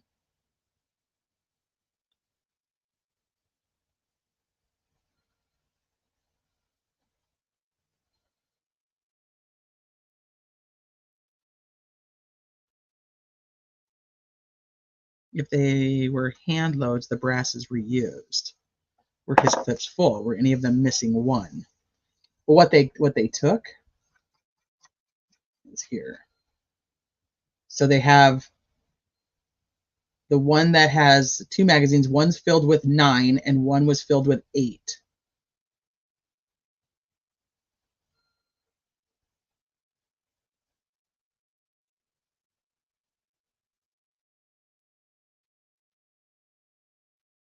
And then there's the case for the handgun, and that's different down there. So there was one in the chamber that they took out.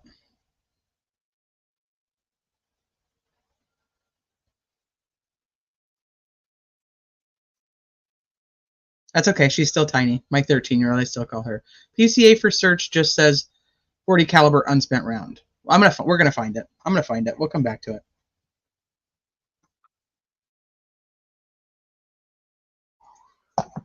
I swore it was on hers.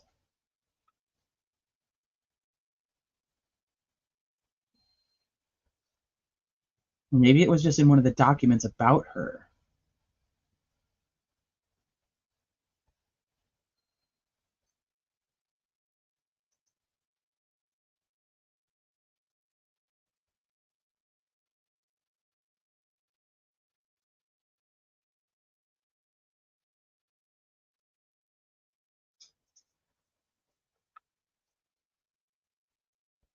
This is gonna bug me. You guys know how I get when it comes to something I can't fucking find.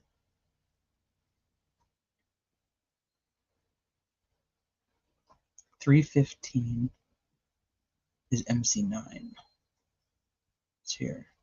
316 was the one that was in the gun when it was found, and it was Blazer.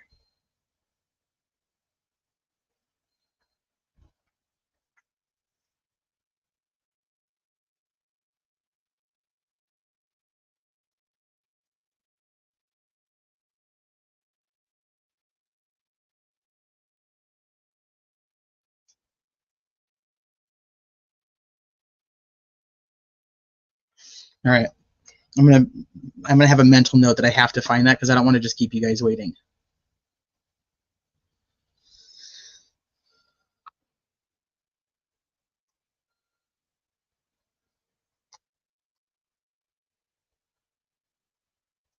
Okay, we'll come back to this.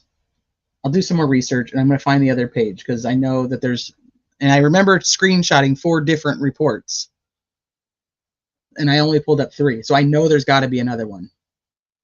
Lacey Patton Jr., Peggy, I'll type it in here because if you're behind on the chat, was a, I don't know if I can type it in the chat, was a companion.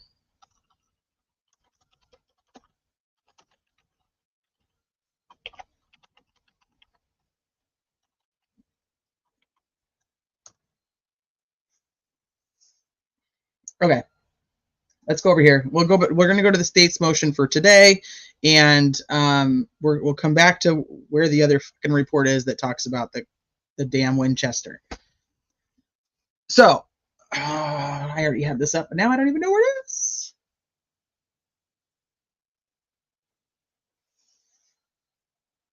This one is the one from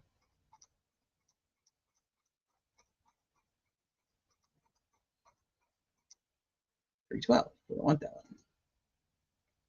Where's the one? Where's the one?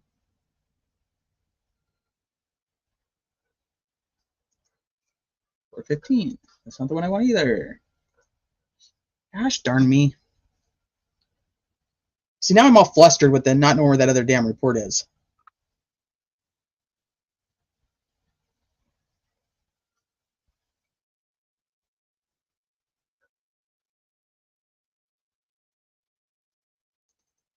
Is it this one? Nope.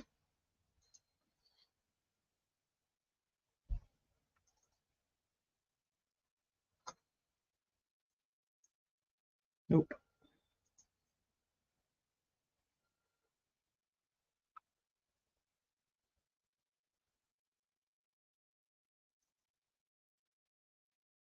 Nope. Getting closer.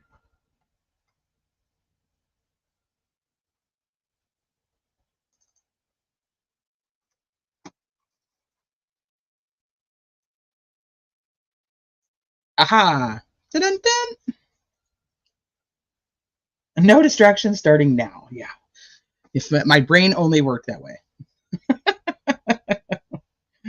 Ah, that's funny.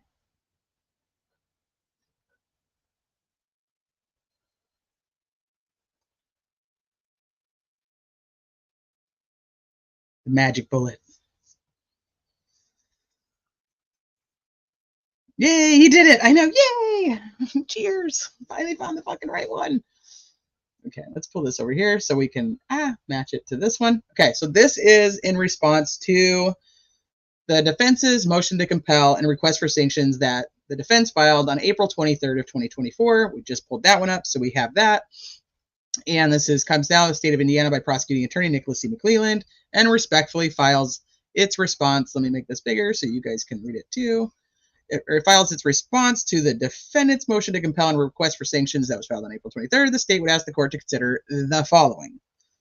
That discovery is evidence in a case that the state intends to use at a trial or evidence that tends to exonerate, which is the exculpatory. So inculpatory and exculpatory discovery referred to as exculpatory. Not all information gathered in an investigation is discovery.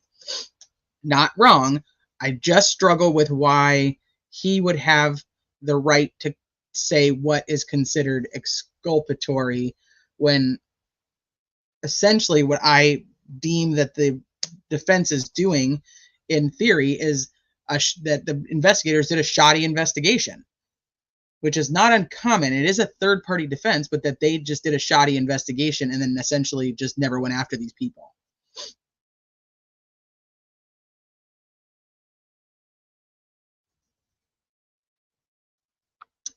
So hi Sonic. So a weird thing happened the other day, and I just want to address this really quick because a lot of people have asked this question in like comment sections and in my chats.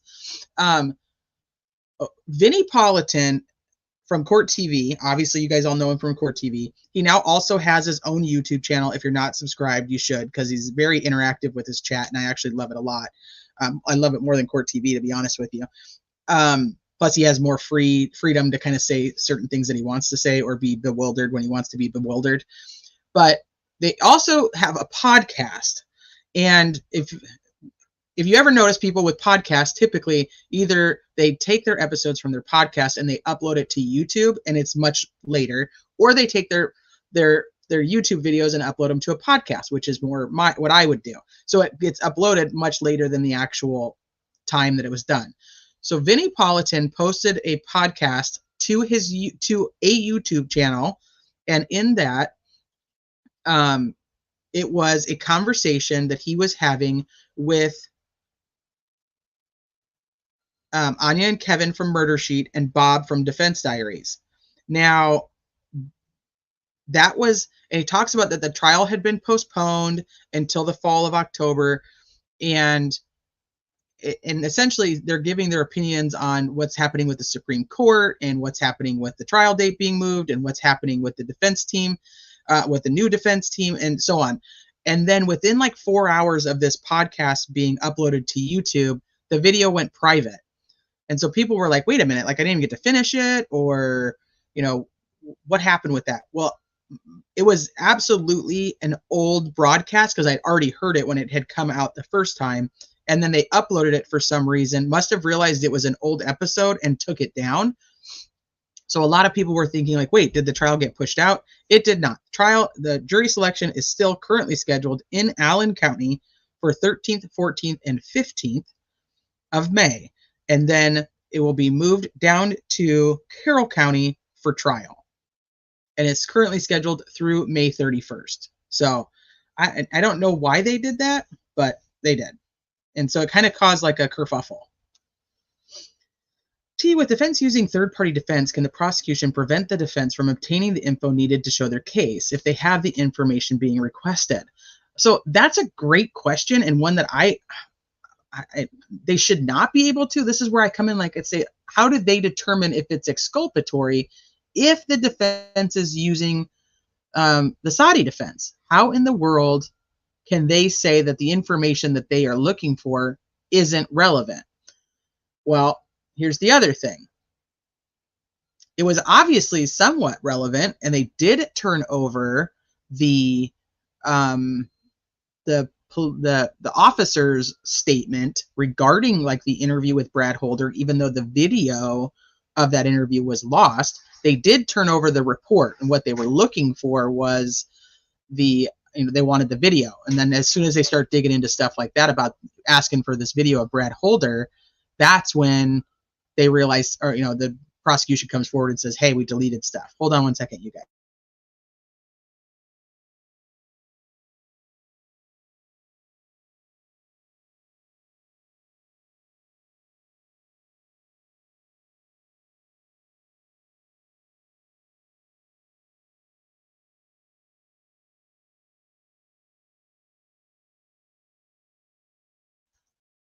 Okay.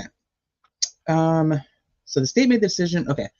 So essentially they're saying, because as a prosecutor and the law enforcement have deemed that this stuff with the people, Patrick Westfall, Elvis Fields, Brad Holder, Rod Abrams, Ned Smith, all these other people, they've deemed it not important.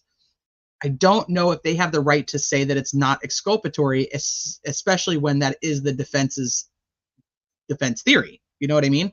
I don't really understand why they can do that. But I don't think they actually are. I think that they were just hesitant to turn it over, and now more questions have been asked, and now they're like, that's not exculpatory, so it doesn't fit the evidence rules, which means it wasn't due to be turned over in that first 30 days. that's where that's where I'm at with it. So the investigation into the death of Abigail Williams and Liberty German spanned over 6 years with thousands of tips and hundreds of investigated leads. That the state made the decision to hand everything over to the defense attorneys and not make a determination of what was discovery and what was not. That amounted to over 26 terabytes of information. So he's saying we gave them everything we had, whether we thought it was important or not. So they didn't bother to go through it. They just said, here's everything we have. That exchange of information began in 2022 to the current defense team. Upon their removal for violation of the court's order, the discovery was returned to the state and then forwarded on to new counsel. Once it was returned, the state had to sort through it and make sure everything was accounted for before it could be forwarded on to new counsel. Once original counsel was put back on this case, the discovery had to be collected from the new counsel, sorted through to assure it was all there, and then forwarded again to the original counsel. This was a huge endeavor by the state that consumed hundreds of hours of work. Throughout this process, the defense has inundated the state with inquiries on where to find certain documents. The state has endeavored to assist the defense in finding documents that they are looking for in the information provided to them. Oftentimes, in this endeavor, the state finds that the defense had the documents all along, but they could not locate them. Okay, well, that's essentially what every motion says, is that we don't know where anything is, and there's just random shit thrown in here. Some random video about what appeared to be a dead guy on a bed. We're looking for these certain things. Okay, like, let's talk about Professor Turco. So they give him the Professor Turco CD, but all it says is Jeffrey Turco on it. It doesn't say professor. It doesn't say what it's for. I'm not buying that. I'm not buying that, and that has nothing to do with Nick himself, really. It has to do with the state isn't like, oh, okay, like, here, let me organize all of this for you. They're just not. They're not. This is why defense teams are always like, hey, we don't know if this document exists, and if it does, we don't know where the hell to find it, because they put all this stuff where they wanted to put it.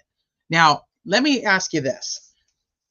I'm going to use Sluithy's documents, for example. Sluithy's, her spreadsheets. Now, somebody who makes the spreadsheet, such as Sluithy, knows exactly where to find the things that she created, because she knows where she put them, she knows why she put them there, and she knows exactly where to go locate it. Now, somebody else who's never looked at Sluithy's spreadsheet comes in and goes, holy shit, if I want to find this, where the hell do I go? And you have to start kind of looking at it, understanding it, looking at the tabs, trying to see, where would Sluithy put this in her spreadsheet. That's exactly what is happening here. So sometimes I know damn well that it's in Sluithy's spreadsheet, but I'm like, Sluithy, where the fuck do I know you have this, where is it at? Because she's going to be able to go find it like that. Me, on the other hand, I have to try to figure out exactly where it would be. That's like my Prezi for Delphi. I know where things are because I know why I chose to put them where I put them. Sometimes. So sometimes in my files on my computer, I'm like, why would I put that photo in that file? But obviously when I did it, I had a reason. So what I'm saying is, of course, it's easier for the state to locate it. They create the file. They create where everything is in this 26 terabytes of discovery. By 1960, there should be like a master catalog.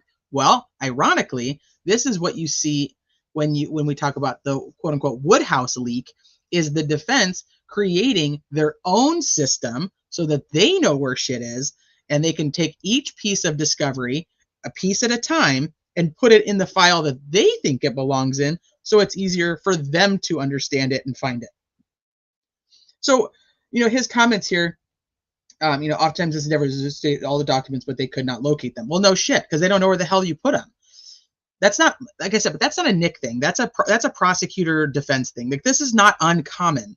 Like, this is what they do it on purpose. Like, there's a reason that they're inundated. The defense teams are always like, well, they inundated us with all of this discovery, and now we've got to try to figure it out. And this is where I struggle, my personal struggle with speedy trials is if they do that, like think about like old TV shows where you see the prosecutors walking in with like, or like rolling in on dollies, just boxes and boxes of discovery. You know what I mean? Me and T made a table of contents for one hearing transcript. Nick basically said, here, I have no clue where the fuck anything is either. Right. So, but to me, that's more what it is. Like you could just, this is what they do. It's done on purpose. It's not new. It's done on purpose. What's up, Steven? The state has no idea why the defense cannot locate the documents. Well, I just explained it, and it's pretty common that that's just life. The information is organized for the state in the same fashion as it was provided to the defense. Now, let's think about this. A case that was 6 years worth of discovery and investigation, 7 now, because they say it's not closed. So 7 years of investigation, right? And following up on all these tips, and they're not hiding anything. When we read the contempt transcript, Nick couldn't find an email that he had sent to Hennessy, that he believes he sent to Hennessy. He was adamant that he sent to Hennessy. In just the contempt, little tiny mini investigation, couldn't find it. So don't tell me that it's not all screwed up for everybody for like 962 minutes. Yeah, and that's why we're all screwed. So it might be organized in the same way, but if you don't create it and you don't make it your own, sometimes it's harder to find unless you have. For me, like I'm pretty good at Sluithy's spreadsheets now because I understand her thought process. So as you get to know somebody, you can kind of get to it. But I think this is just a jab at like, we don't know why the defense is so fucking stupid and they can't find anything because we find it. In order to find the documents, the state has to dive into the 26 terabytes of information, often searching several files. Why? Why don't you know where it is then? This is a problem because that's what he's saying. Well, it's just as fucked up for us before it can be found. The defense seems to want to circumvent that procedure and just request that the state find the documents for them. Yeah, if I can't find something in Sluithy's shit, I just say, hey, Sluithy, where is it? Yeah, I want to circumvent the wasted amount of time in my own life to say, hey, you created this. Where would you have put it? The state has done it. The state's done its best to appease the defense. Like, we're so nice to them. And look at what they do in turn to us. They just keep using us to circumvent the procedures.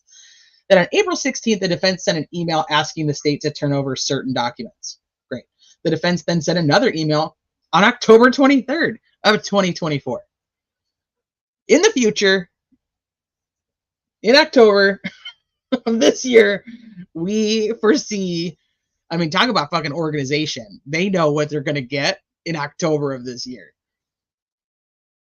Imagine if I was like, find it yourself, bitch. I made it. You should be grateful I shared it. Honestly, I think there might be a couple people I would want to say that to. I'm just saying. It should be organized according to how the state plans to present the case. Well, wouldn't that be an interesting way to do it?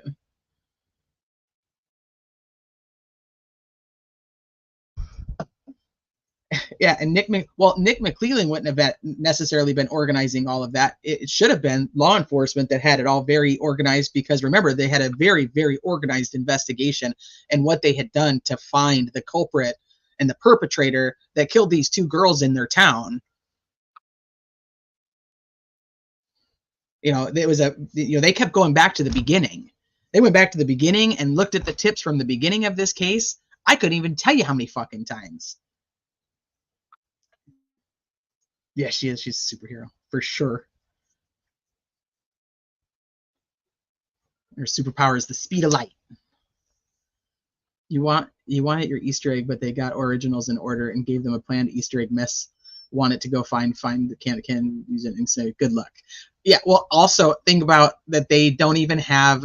They're asking in the motion to compel. They're saying, hey, in the first discovery dump, you gave us this piece of information, and we knew where it was, and now we gave it back to you, and now we don't have it anymore. You never gave it back to us.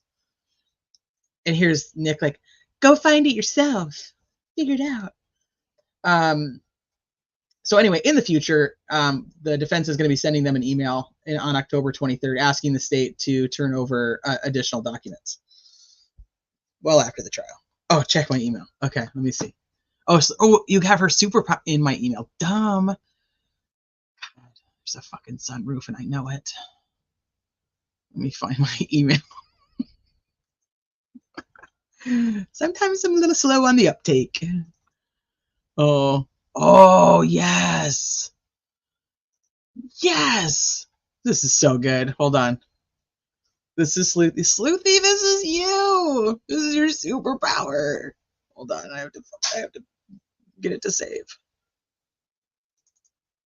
so I can bring it up. Hold on. Look at Sluithy. Look at that. That's you. You're a superhero. Hold on real quick. I'm going to grab another Dr. Pepper.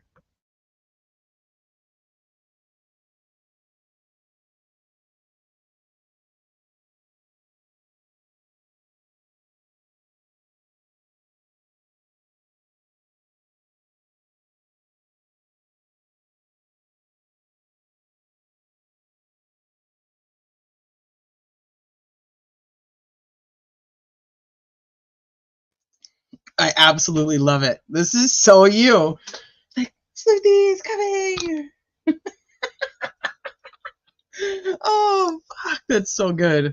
How did they put me on 40 milligrams of prednisone every day? So I'm really about to start whipping out the Google. Oh, shit. Every case in like the history of cases is going to have a Sluithy Google sheet. Hi, Tammy.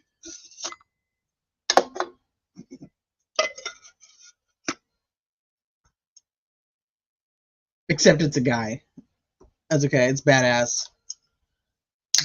Put some boobs on it. You won't even know.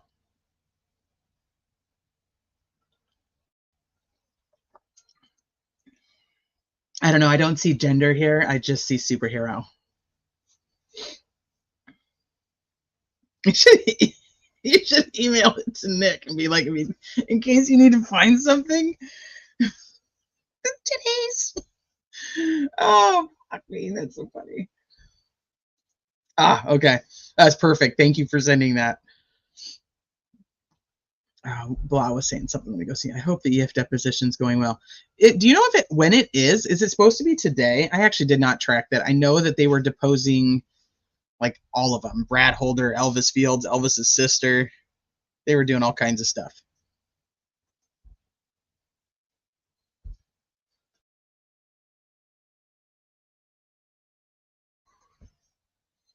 Okay, so anyway, obviously this is a typo, and I give the defense all kinds of shit about their typo, so I got to give a little bit to the prosecution too.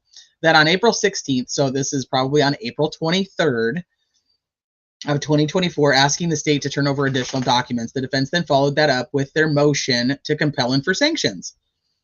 Trial Rule 26 states that before any party files any motion or request to compel discovery pursuant to Rule 37 or any motion for protection from discovery pursuant to Rule 26C, or any other discovery motion which seeks to enforce, modify, or limit discovery, that party shall, 1, make a reasonable effort to reach agreement with the opposing party concerning the matter which is the subject of the motion or request, and 2, include in the motion or request a statement showing that the attorney making the motion or request has made a reasonable effort to reach agreement with the opposing attorneys concerning the matters set forth in the motion. This is funny to me. The statement shall recite, in addition, the date, time, and place of this effort to reach the agreement, whether in person or by phone, and the names of all parties and attorneys participating therein. And if an attorney for any party advises the court in writing that an opposing attorney has refused or delayed meeting and discussing the issues covered in this subsection F, the court may take such an action as is appropriate. So what he's saying is, like, look, we're supposed to work together to figure out all of this stuff. And look, he's emailing me and we're finding it for him, and he's still pissed off and still wants a motion for sanctions.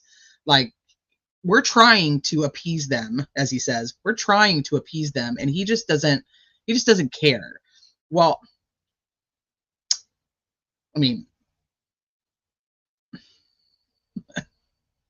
they didn't really try to work together to figure out anything before this. So I'm not really sure why he thinks that they're trying to work together now. But, you know, it is what it is. Oh, grin for me. Thank you, Goosey. When you hear the word documents or someone say, can you find, do you just remove your outer layer of clothing to reveal your super suit? Or do you have a room dedicated to that?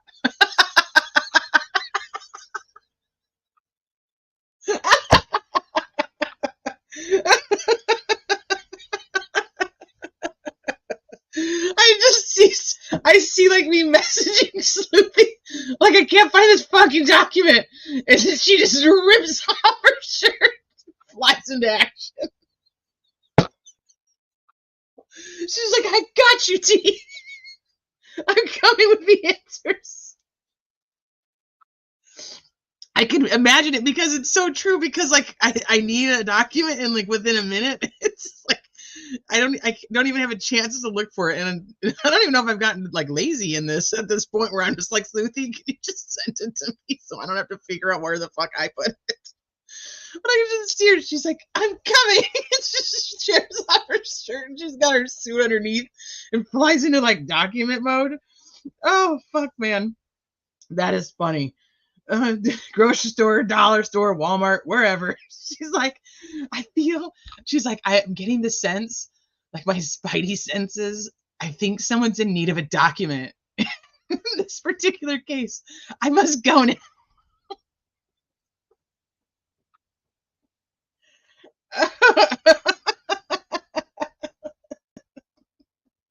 Oh shit.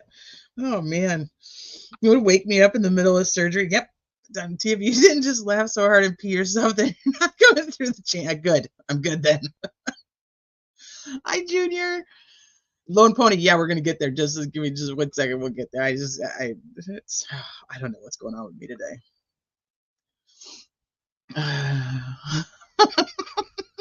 You guys are all picturing Sluithy at Walmart, and she's like, just leaves her cart there, and she's like, I've got to go. Somebody's in need of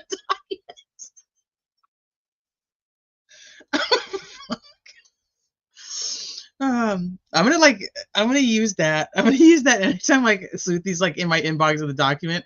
I'm gonna just pull up her superhero. I broke T. You did. I'm crying a little bit. It's Big D. Leave the whole buggy. Just leave it. Just bounce.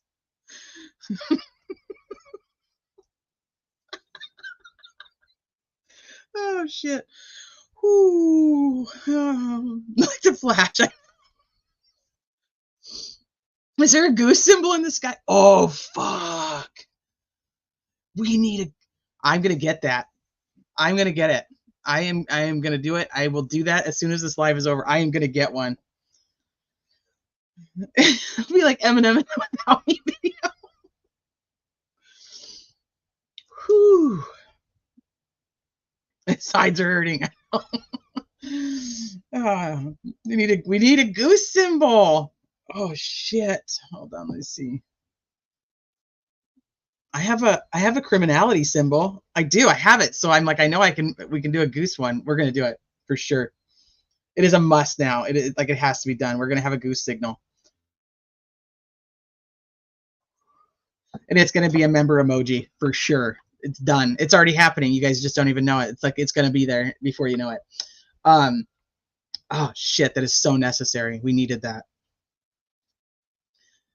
Anyway, I don't even know what the hell I was reading. Let me see. Okay, it's a reasonable effort. They're gonna come together and kumbaya, and they're gonna make everything perfect. And since he's trying to, then that should be enough. Whatever. The court may deny a discovery motion filed by a party who has failed to comply with the requirements of this subsection. That upon receipt of the email from the defense on April 16, 2024, the state began looking for the documents that the defense was requesting. Not only did the state confirm that they had already received much of the information that they were requesting, but also the state began to pull the information out of the 26 terabytes and separate it into individual folders for easy access for the defense. I know, I gotta be careful. Whew. Made myself cry a little bit though.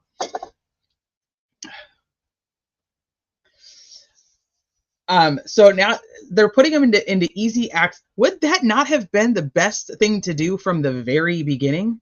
Is to put them and separate this 26 terabytes of data into individual folders for easy access for him and for the defense? Like maybe out of this $2.1 million, you should employ somebody who specifically is working on that.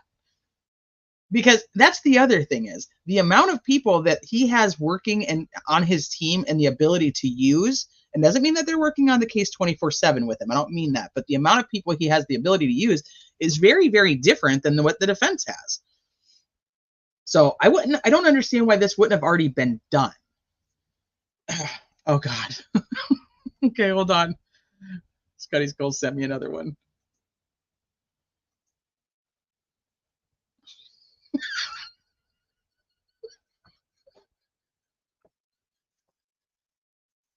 I'm never gonna make it through this motion. Hold on, there it is. There you go. There's the new Sluithy.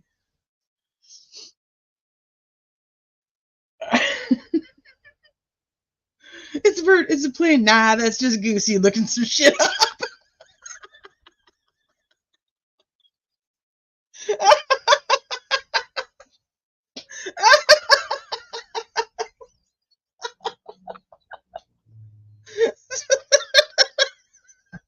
This is so perfect. I can't.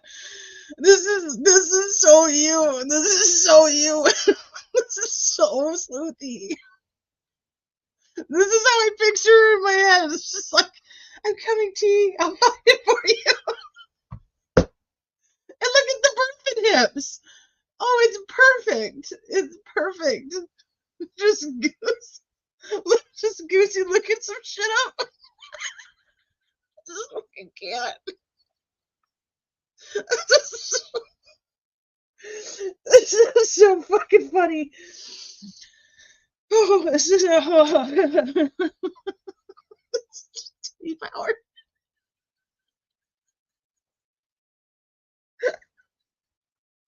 This is so good. This is so good. Oh God. I have to take my sweatshirt off. Okay. Whew.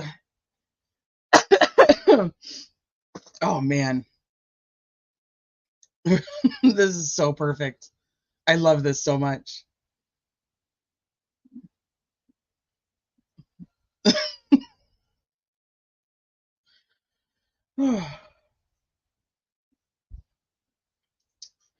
It's the Dr. Pepper.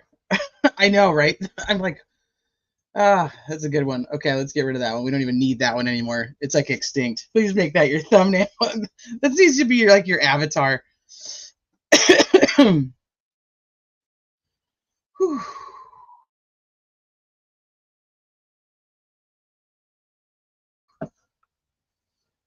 Hold on, let me just see if I can I might be able to just give it to you. Maybe. Where is it? There it is. Here, I'll just give it to you.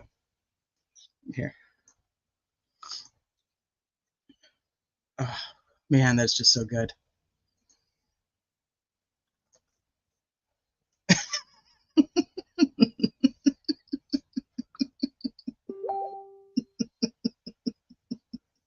You think if we made t-shirts and sent one to Nikki to wear it?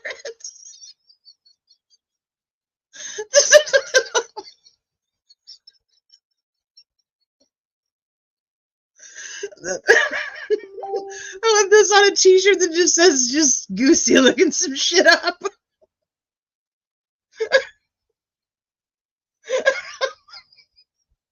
Oh, fudge. Okay. This is girl goose power. Ooh.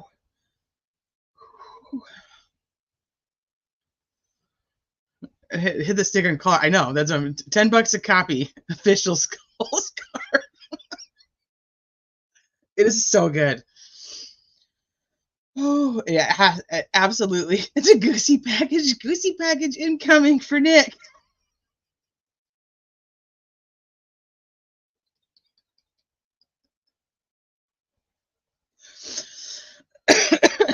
Oh gosh. Okay. Back here. Let me see. I don't even know what I'm reading anymore.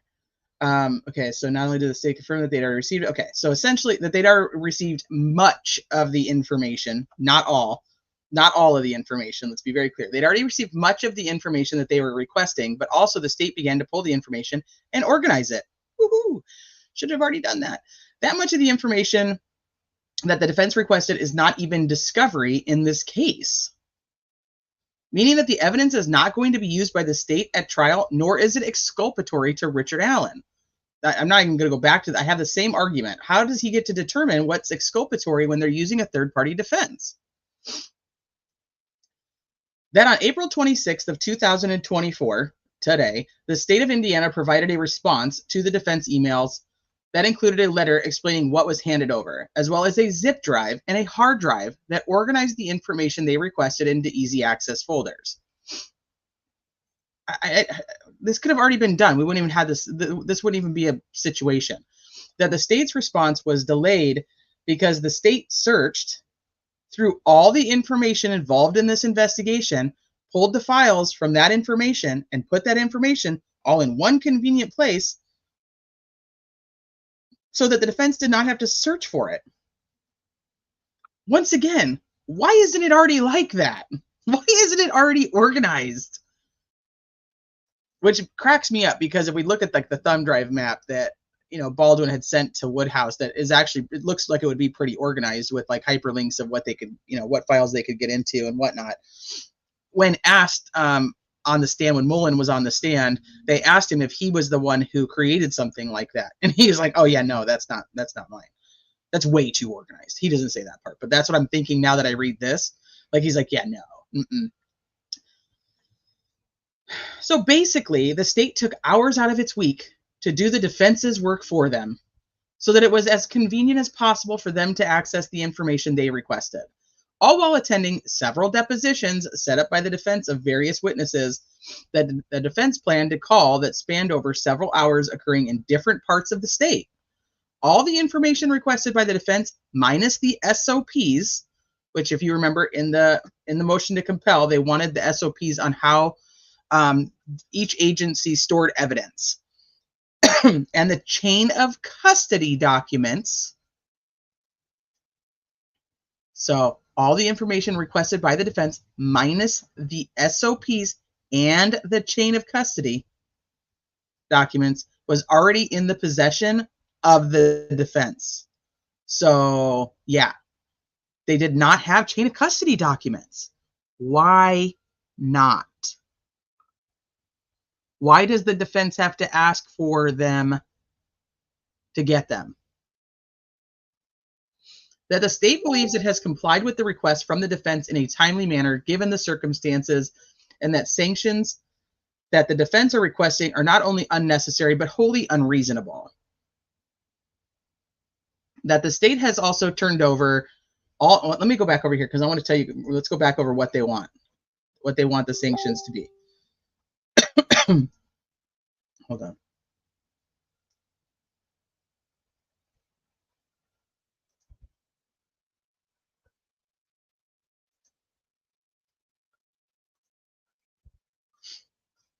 So they want where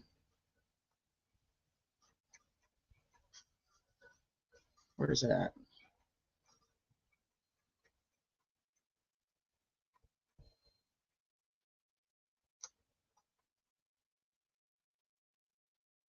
They want, oh, come on. They want the state to be ordered, the above documents to be produced to the counsel for the defendant by 5 p.m. on April 25th, which was yesterday, and they gave them to him today. The state of Indiana be ordered to turn over the Brady Giglio material to the defense by yesterday at 5 p.m. That the state of Indiana be sanctioned for its discovery violations in the following way. They want the court to instruct the jury that the prosecution received certain evidence that tended to exonerate the defendant on May 1st, but failed to turn over that the evidence for over 4 months, and that said failure to timely produce that evidence to the defense was a violation of the rules. They want to permit the defense to play any video that was belatedly produced without objection from the state of Indiana, They want to prevent the prosecution from being able to rebut the evidence that Todd Click provided to the prosecution on May 1st. And they want to prevent the prosecution from using any data or information extracted from Liberty German's phone in its evidentiary presentation. So he's over here saying all wholly unreasonable, that the state has turned over all known Brady material to the defense in its letter dated April 26th, so once again today, which consists of no Brady violation information. That the state did not delay turning over evidence from Todd Click. The state turned over a report from Todd Click to the defense that was not discovery, but was information gathered in the 6-year investigation. Further, much of the information, get this little workaround he's doing here. Further, much of the information in the Todd Click report was duplicative of the information in the Indiana State Police reports turned over to the defense months prior. Plainly, the defense had the information in the Todd Click report all along because it was duplicative of what was in Indiana State Police reports. The Indiana State Police had documented the same information that Todd Click documented, all of which was irrelevant because the information was received in both forms by the defense well before any trial date.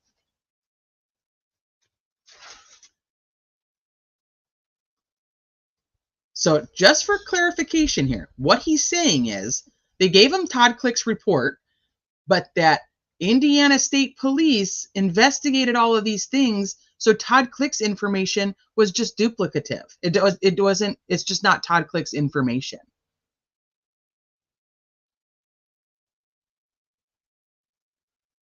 So they don't have to turn over Todd Click's information because somebody else did it too, but yet nobody could come forward and say how they cleared any of these people?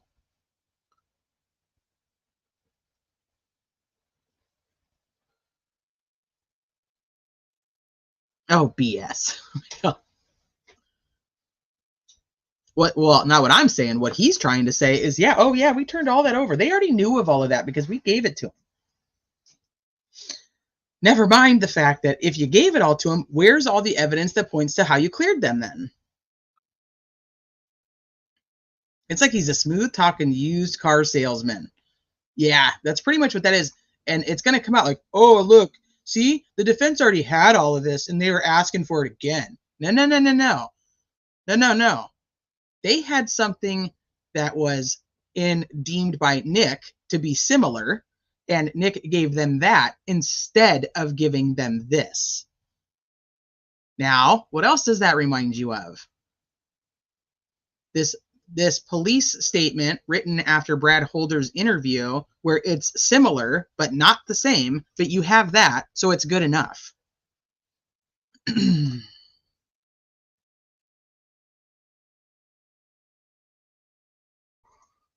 Okay, so let's say they already had it, but doesn't erase they didn't follow through.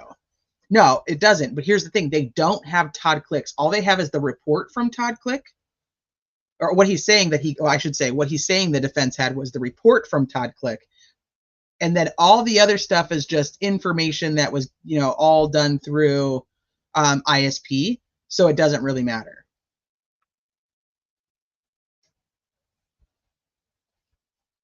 Now, that's interesting to me. Because this also, let's just say that what Nick is saying is true. Let's just say what he's saying is true. That gives all of the people who are very, very pro-prosecution something very interesting to think about. When they keep saying that the defense is regurgitating all of this Odin stuff from, social media, will they ignore the fact that he's saying right here, the ISP gave the information, or will they just go with, look, the defense already had it and it doesn't really matter, and see, look, they cleared them?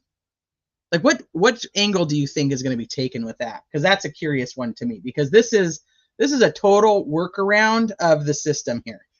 If you don't see it, I don't know how to make you see it. But he's saying, I didn't give you Todd Click stuff, because it wasn't necessary because I gave you ISP stuff. And what the defense is saying, we don't trust ISP stuff, so we want Todd Click stuff because that's who we trust. And everything I tell you about this case is it comes down to who people trust. Some people trust Nick and they think that he's the best thing since sliced bread. Some people trust the defense and think that they're wonderful and great human beings. I don't know any of the people. I know from court filings where I feel that things are more shady, but that's my personal opinion. But I mean, now, wouldn't it be an interesting time to be able to compare what ISP has in these duplicative reports of Todd Clicks?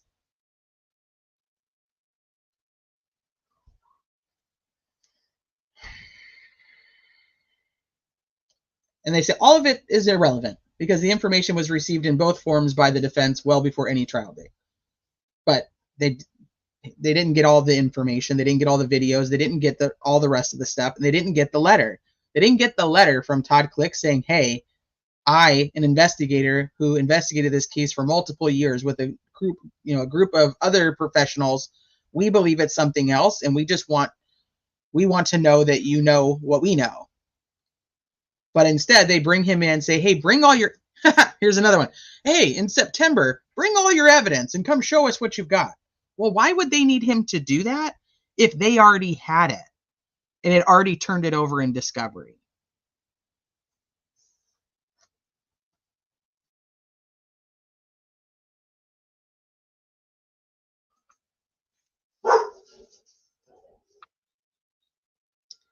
So, the state did not mislead or lie to the defense in an email.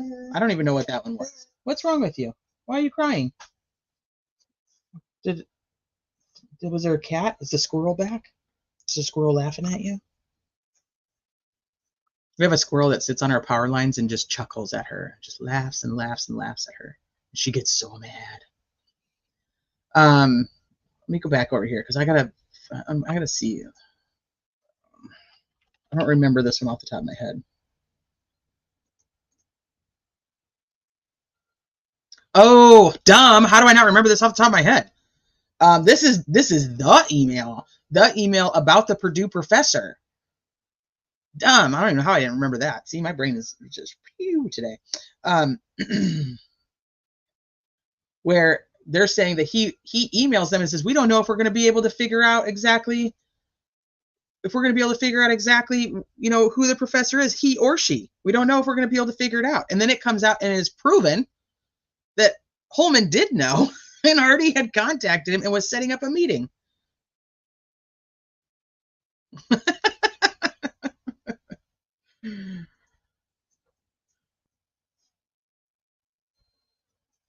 So this is very doesn't respond to what the content was about. The context of the email was just that the state did not mislead or lie to the defense in an email. Well, I don't know. That one, I don't know. That one's pretty blatant to me. That the state turned over information between September 8th and October 6th of 2023. The information was turned over days before defense counsel withdrew from the case, but within the discovery time limits set by the court.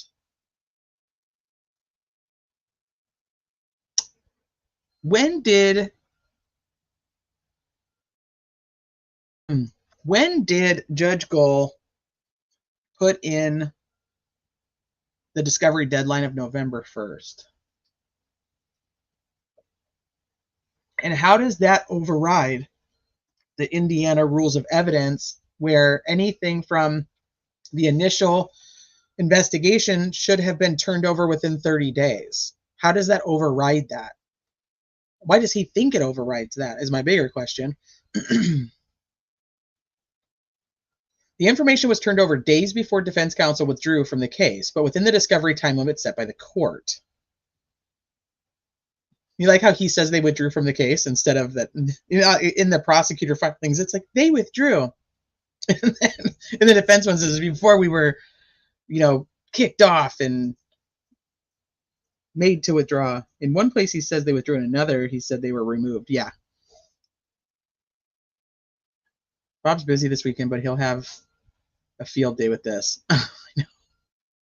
really think he does not understand the law. I'm beginning to really think it's just but it makes me question, like, okay, do I not understand why he would think that? Like, what would make him? What would make?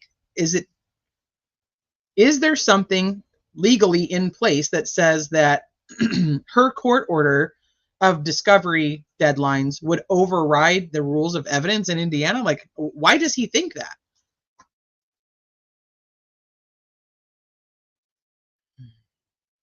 Again, all of this is irrelevant because the information was received well before any trial date. Well, part of what they're talking about in the motion to compel is Libby's cell phone, the raw data from Libby's cell phone. If they didn't have that, maybe they couldn't find it, and they did. So I don't know. But if they didn't have it and they were never given it, which up here he's saying, the chain of custody on the bullet, that would be another one. The bullet is used in the initial probable cause for arrest. That would be another one, that information should have been turned over within 30 days.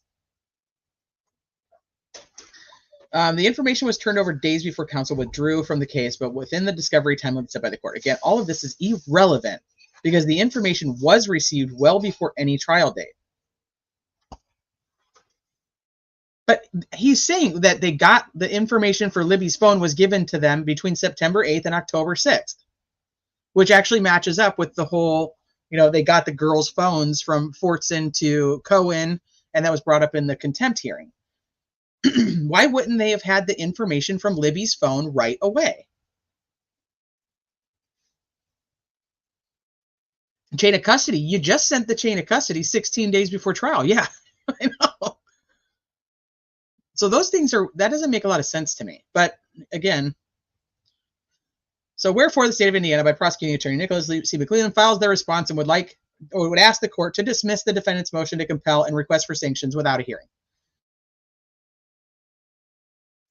I am very curious on if she's just going to bombard the court on one of the days around jury selection with just a bunch of motions and just go through everything and just be like, okay, did you guys work this one out? Did you guys work this one out? This one, you're going to have to argue, or this one I'm just ruling on and denying. This one I'm saying, whatever. There is a lot of word manipulation.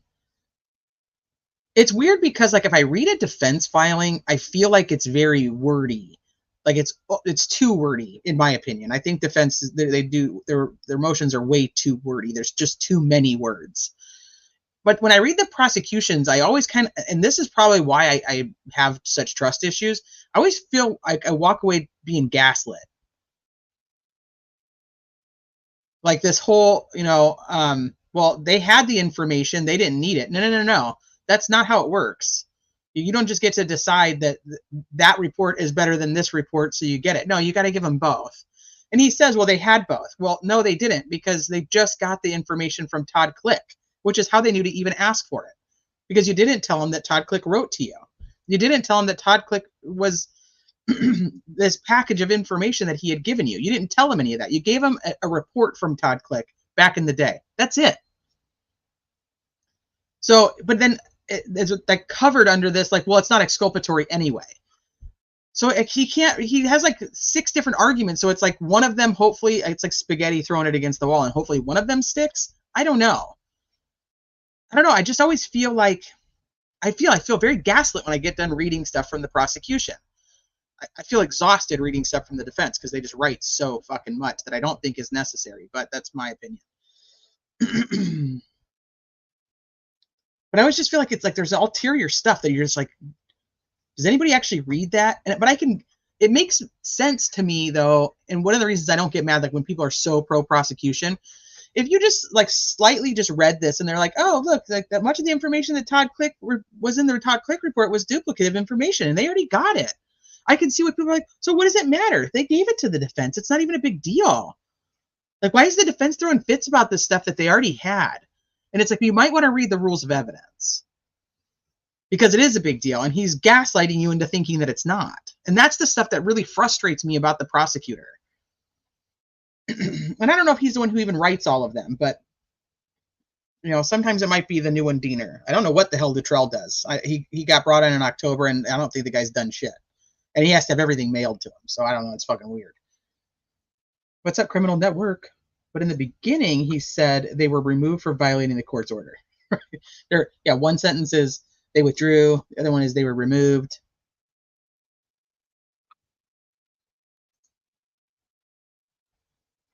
But he's saying he sent that in today's email because the defense gave the prosecutor a deadline of last night at 5 o'clock. And so he's saying we were late on the deadline that they wanted because we had to do all of this extra work ourselves because we have the same fucked up organized discovery that they have. Now, if that's the case, then I don't even know where the hell that makes me go, and this is why I titled the live the way I did. Like, is this trial going to be a giant shit show? Or are these people actually ready to go to trial? Which is what this motion made me think of. If we gave you a shit show of discovery that you have to try to figure out of 26 terabytes of data, and we also have the same fucked up discovery, so I don't know how we're gonna proceed. Oh, that's true. That's a good point, Chelsea. Good point.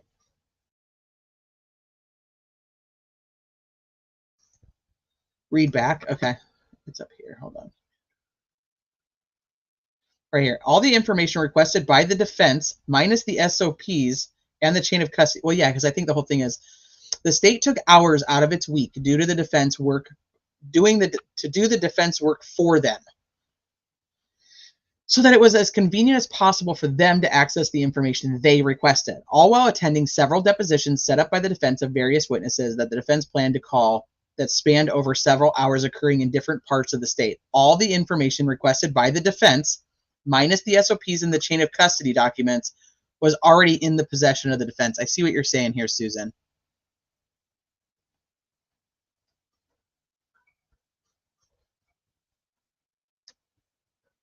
It says that they already had all of this stuff except for these two things, and that's what they were requesting. So it took them hundreds of hours. Hundreds of hours. Well, just think about this. Think about this for a second.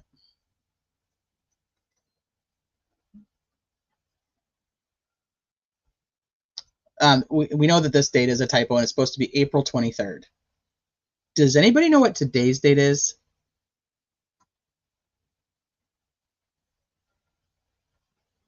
Hi, Tom. Good to see you.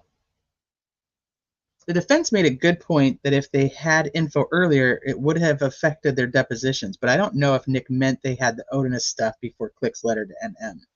Well, he's saying that he turned over the Todd Click report, but it's worded kind of funky. Like, when did he actually turn over the Todd Click report? But he's acting like he'd already done it. So on April 23rd, they spent hundreds of hours. Yeah, today's the 26th. Exactly. Yeah, today's the 26th. Hundreds of hours in the last couple of days to get this information and organize it in a capacity that was easy for the defense. Why isn't it just organized?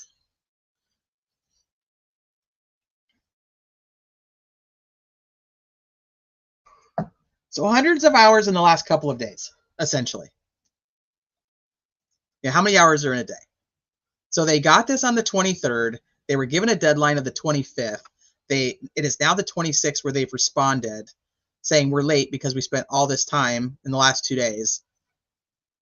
For absolutely no reason at all, they used the word hundreds instead of hundreds. Yeah, oh yeah, I know, the instead of letters made me furious. Shouldn't it take hundreds of hours to find? No, it absolutely shouldn't. And then what about the PowerPoint that they said that they had received the first go round, but then when they gave it back, they never got it back the second time? What about that? That's not even mentioned. So I'm curious what they actually gave to the defense today and what was in this email. So I guess that's my question. My final question to you guys is, are they ready? Is one team, prosecutor or defense, more ready than the other? Or are both of them completely unprepared and about to walk in to a shit show? where do you guys think? Should we do a poll? Let's do a poll.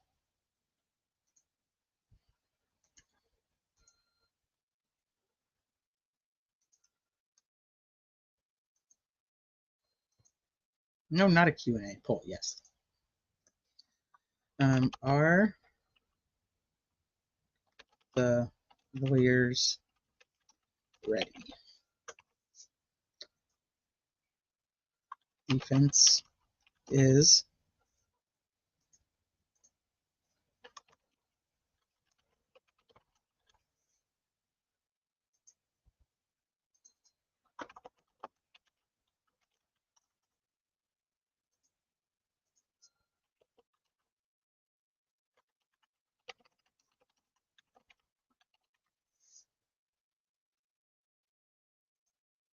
all right. Let's see what you guys think.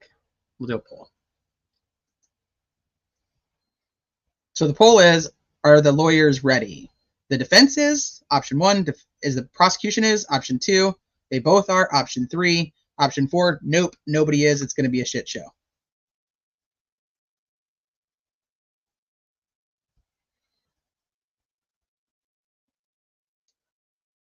It's got to go to a shit show. Defense will be ready. Defense is very ready. Some people think the defense is acting not ready to catch Nick on what do they call it, on the back foot. I think the defense is ready, and this shuffling of the discovery was Nick's way to slow them down because he's not. Interesting. Defense notified an inmate they want him at the trial May 20th, so it seems like they may not delay. I do not foresee the defense asking for a delay whatsoever or a continuance.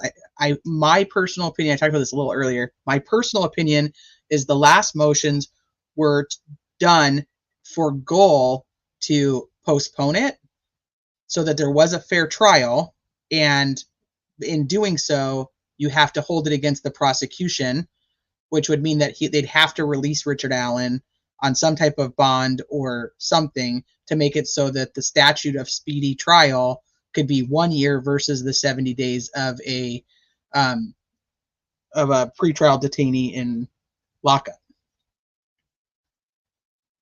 Are we ready? That's a great question too.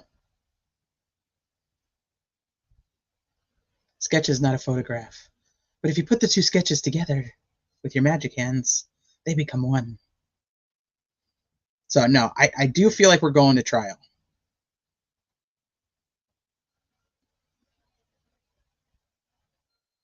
All right, let's see where the poll is.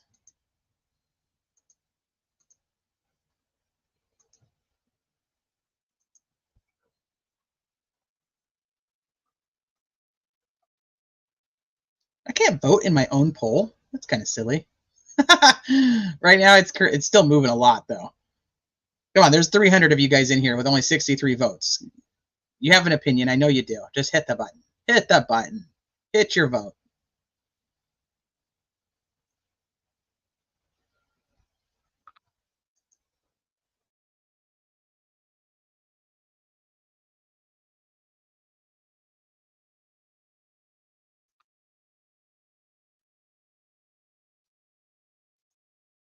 All right, come on. I see more votes. Let's go. Let's go. Let's go. Let's see where everybody's at. And I know all you lurkers, you guys can hit a button too.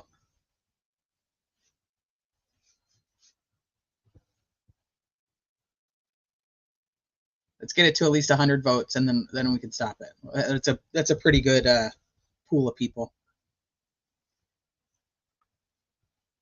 More votes.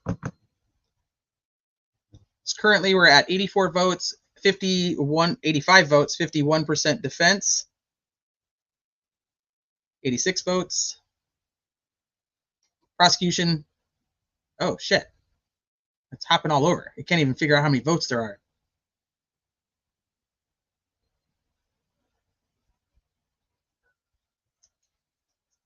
Defense is 51%. Prosecution is 8%. Both are is 4%. Nope, it's going to be a shit show is sitting at 37%. Let your voice be heard. Hit the button.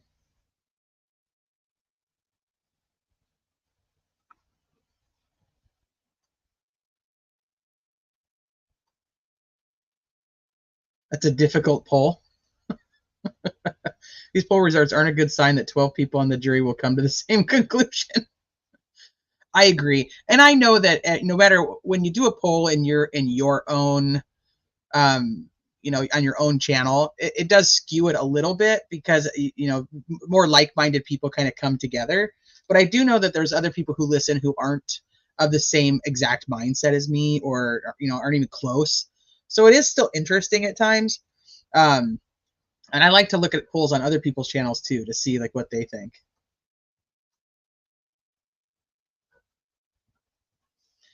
I think Dean says, I think goal is going to make it very difficult for the defense to do their jobs. I hope that come trial, she isn't like that. That she just puts it down and gets to the bottom of it. You cannot do a mail-in ballot. No. You have to hit the button. Oh, we're over 100. Okay. Anybody else want to vote? I'm going to close it. You want to vote? 5, 4, 3, 2, 1. Polls are closed. So, final vote. Defense is 48%. Nope, it's going to be a shit show. Comes in at a 37%. Prosecution is 8%. Both are prepared and ready to go to trial. Is 5%. It's interesting that most people don't think that both are ready, though.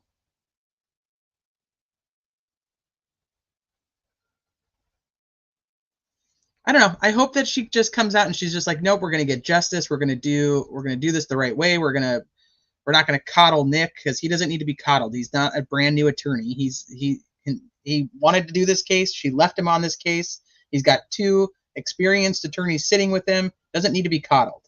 So neither does the defense team. So let's just get her done, present the evidence. I cannot understand how we're having this trial in a 2-week period. The first week is essentially, we know it's a bust because it's going to be all jury selection and most likely motions. And then she has to transport everybody. She has to transport everybody to Carroll County and get them all set up in their hotel.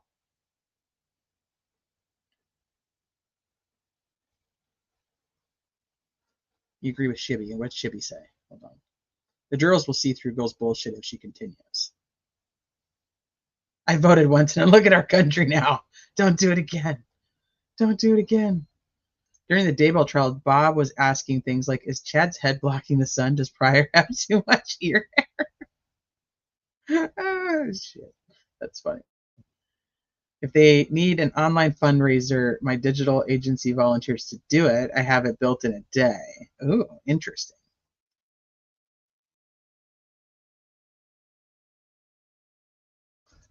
My feeling on the fundraiser at this point is that they're not, that's not their focus anymore. That they're knee deep in getting every motion ready that they have to have ready before trial, all the motions in limine, any motion that they're going to put forth in front of the judge before trial starts. That's what they're focusing on right now. And then I do think that some of the other attorneys that may still be working, or I shouldn't say working, because I don't think they're actually working together at all. I think that they're keeping an eye on it, on the outcome of the motions in the case, in preparation for what's going to need to be done if there is a conviction. That's where I'm at with it. So I don't think fundraising is a top priority anymore. I think they got what they needed, at least for the time and the amount of time that they could worry about it. And now I think that their focus is elsewhere. And for Hennessy, and you guys have to remember, Hennessy was actually, I haven't looked to see what happened with his case, but he was going into trial to defend, it was like a triple murder. Hey, Jen. I think and hope that she will be better at trial because according to Osbrook, not enough now has caused an auto appeal and the trial will matter most. Yeah. I think the defense is more ready than the prosecution, but I believe Goal and the prosecution will make it a shit show. Goal removed and replaced by the goose. Wishful thinking. Maybe. I've hope for humanity. Once again, at the end of it, I just hope that there is everything is laid out in a very clear and concise manner where whatever the verdict is at the end, at least the majority of the public, because not everybody will be, it just won't happen, because there's people who are going to live in a conspiracy for the rest of their lives, and then there's people who are, and if he's found not guilty, there are people who are going to just say he's guilty and got away with it. That's never going to change, but at least for the majority of people, you know, especially ones like me who sit firmly on the fence or kind of teeter back and forth depending on the day, that we all walk away and go, justice was served for Abby and Libby. And I know the trial isn't for Abby and Libby, and I say that all the time. The trial is the case against Richard Allen. But I hope that at the end of the day, there's justice for Richard Allen, which is whether he's guilty and it's proven to us and he's convicted and it's done, or if he isn't and they prove that he isn't the right guy, that he's free to go home and live his life with his wife and his daughter and be around when she, you know, has children and so on. But, you know, ultimately, Abby and Libby, they are the end game, and they better be able to prove it to a reasonable degree where people will let them, you know, if he's convicted, that people will go, okay, we see it now. That's what my hope is. Biggest question is, where is RA being held during trial? That's a great question. I don't know. It won't be far. And I don't know enough about the courthouse there. Maybe somebody who's been there would know. A lot of the times the jail is right next to the courthouse or in the courthouse. Prosecutors are so reliant on bridge video. I'd love to see Rick on the stand with a little squeaky voice. I don't think he has a squeaky voice, but if you guys heard the video of Brad Holder saying guys, I mean, it's fucking crazy. Have you guys heard that?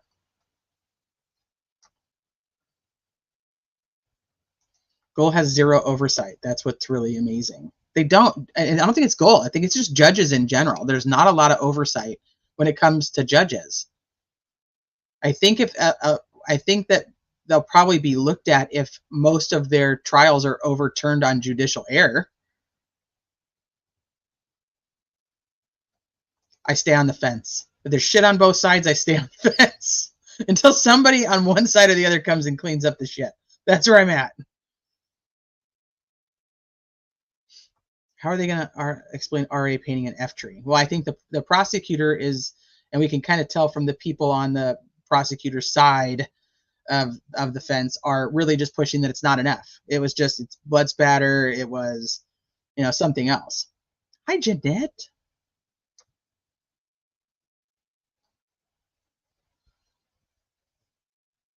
I think I got behind on chat. Sorry, guys. Careful opening the envelope marked Goosey.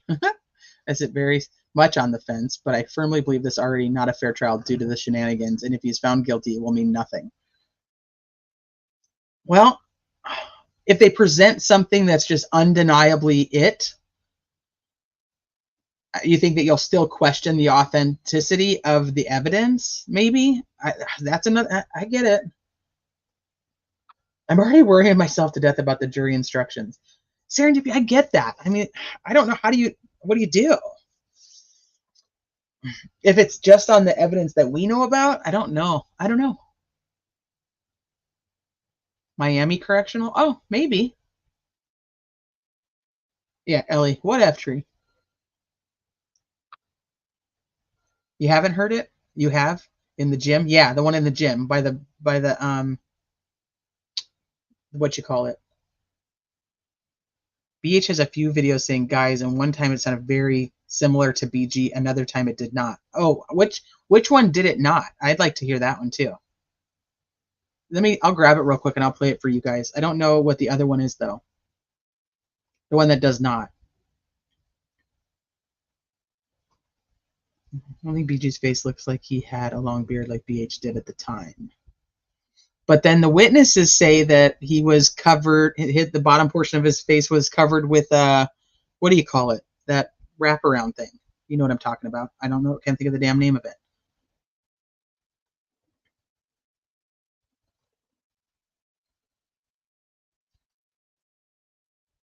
I have heard the one with Gabe Ellis compared.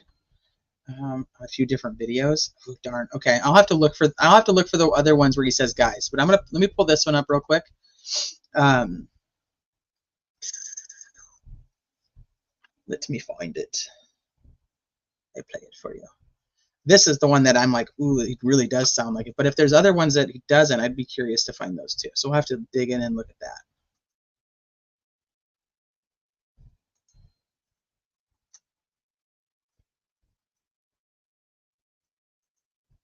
Let me download it real quick.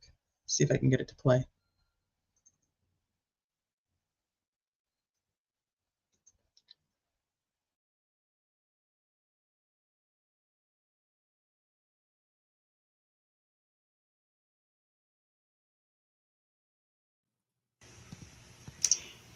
You know what, guys? I kicked his ass. Dummy. I kicked his ass.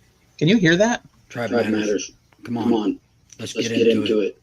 Start showing up. That's it. I'm like, why is it not on my screen? There it is. Could you hear that or no?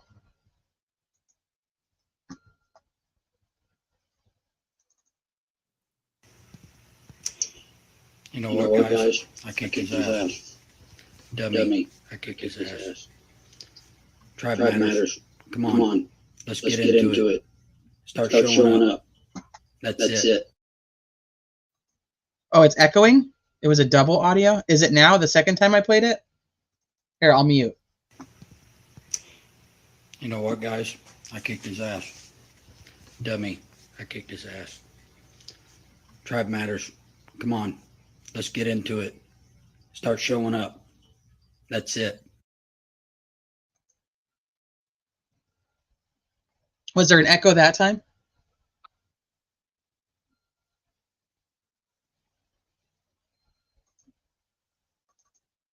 If there was, I'll have to figure that out because I don't know why it's got an echo.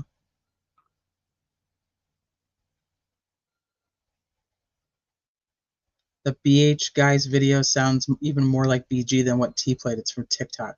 I'll have to go through and find those. That was the only one that I really heard. That guy's really sounds very similar. Let me see where I have the recording. I downloaded the recording straight from the FBI site because I didn't want to have any that anybody had played with or enhanced. Let me see if I actually put them in the correct file, though. That would be something if I put them in the right file. My computer looks like Nick's Discovery. Let me just tell you that. It's a fucking shit show.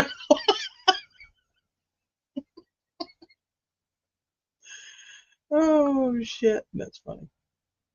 Crack myself up.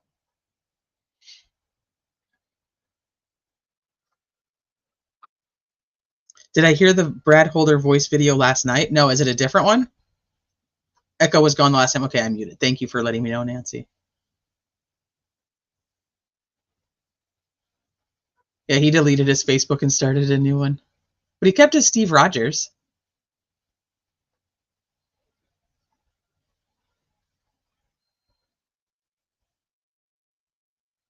Sounds very similar. All right, let me see. Where the fuck did I put that? You hear the wind blowing outside. Oh shit, I don't know. I wasn't prepared for this, so I didn't pull it up already. Alibis mean nothing if they don't account for the 22 hours that the girls were missing. Oh yeah, play the clip I sent you. Sounds like him. Okay, let me pull up Facebook. Is this your auditioning clip? Is that what I'm about to play? Grin for me. Is this one you're auditioning to read the motion?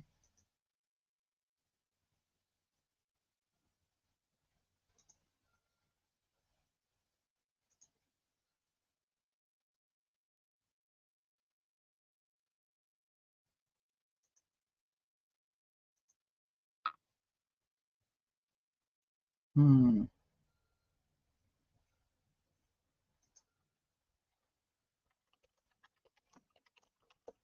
Well, somebody sent me something else, but their link isn't working.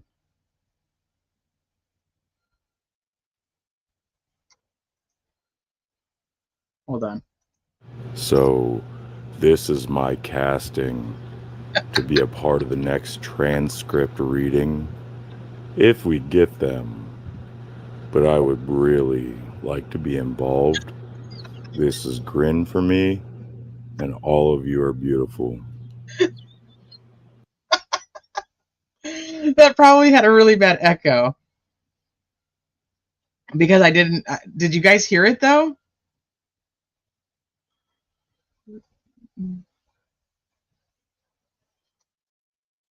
Let me see. Alibis mean... Okay, read that one. But if you do CJ's replay, ignore my shit. Never went live before, and there was an echo and delay, and it was horrible. Ooh. Okay. He had photos for a while with the long beard. Abby and Libby didn't get permission to go to the trail until a little before 1:30. So how did BH and other Odinist 2 hours away prepare? Well, so I have two parts to this. One is there are multiple friends, and if we believe them, it's going to be, to me, it's the same thing as eyewitnesses. It's just, you got to pick who you believe. She had multiple friends, including Max Schnoberger, who came forward and said that they wanted to go to the bridge, and they asked him to go with. We also have Bryden Sandifer and Logan Holder. Logan Holder, supposedly his dad wouldn't let him go. So some of those friends, including the other group of 3 girls, have talked about on social media and interviews, the ones that have done interviews, have said that they wanted to go to the bridge. They were planning to go to the bridge. I just don't think they'd actually gotten permission. Like you're saying, they didn't get permission to go. So did they tell anybody? I don't know. But I'll go with the same thought that I have about Richard Allen, if Richard Allen is the guy. And both theories, because I tell you guys I have 2 working theories on this. No matter who it was that did it, my opinion, my theory, this is just mine, you guys can have whatever one makes you happy, is that it was a planned crime, but the victims were crime of opportunity. So they wanted somebody to fall into the trap, whether it's just Richard Allen or whether it's the other guys, or whether it's Richard Allen and the other guys, or some combination.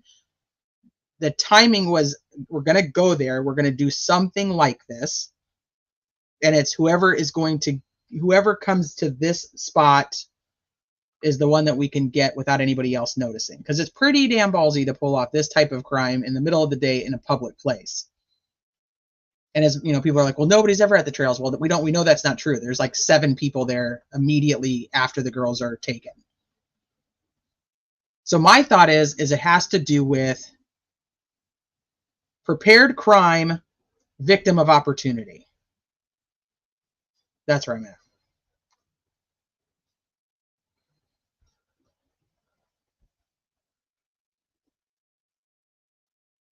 I'm catching up on chat real quick, guys.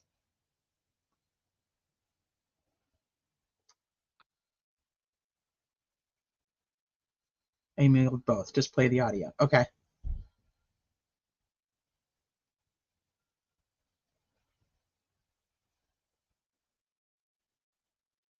Where was he from 3 to 5? Criminal Network. Did Criminal Network say something about 3 to 5? Let me go back up. His alibi is only accounted for from 3 to 5 on the 13th. See, I didn't know that. I've not heard that. I don't know where that one's coming from, but maybe his wife. Let me pull up my email. Definitely was trying to pick a fight. I'm trying to understand both sides. Oh, no. Don't pick fight. Yeah. No, you're good. Yeah.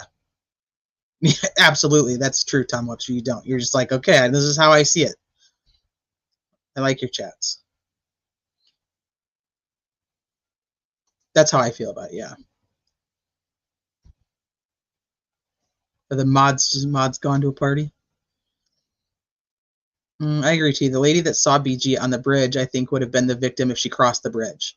I think that's a very good possibility. Betsy Blair.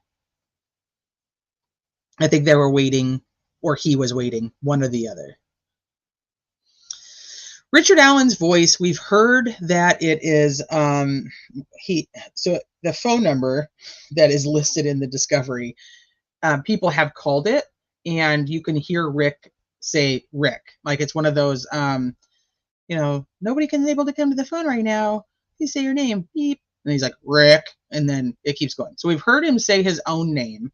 And then we hear something about, I don't remember, I'm not going to quote this correctly, but when they're on the lift, when they're on vacation, and he's talking about something about like the wheelchairs coming down or something like that. Don't quote what I just said. But so we hear like a little tiny snippet of his voice there. Those are the only 2 times I know that we've heard his voice.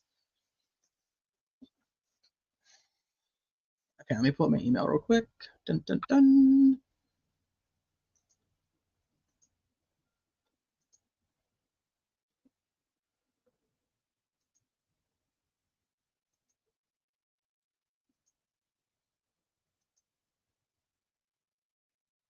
It might not want me to play that one. Saying that there might be an issue. So let me see if it'll download.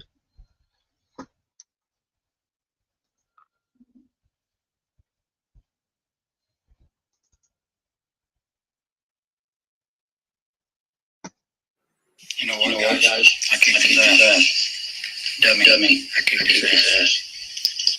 Tribe matters. Come on. Let's get into it. Start showing up. Okay, so that's the one we kind of just listened to. Let's pull up this one real quick.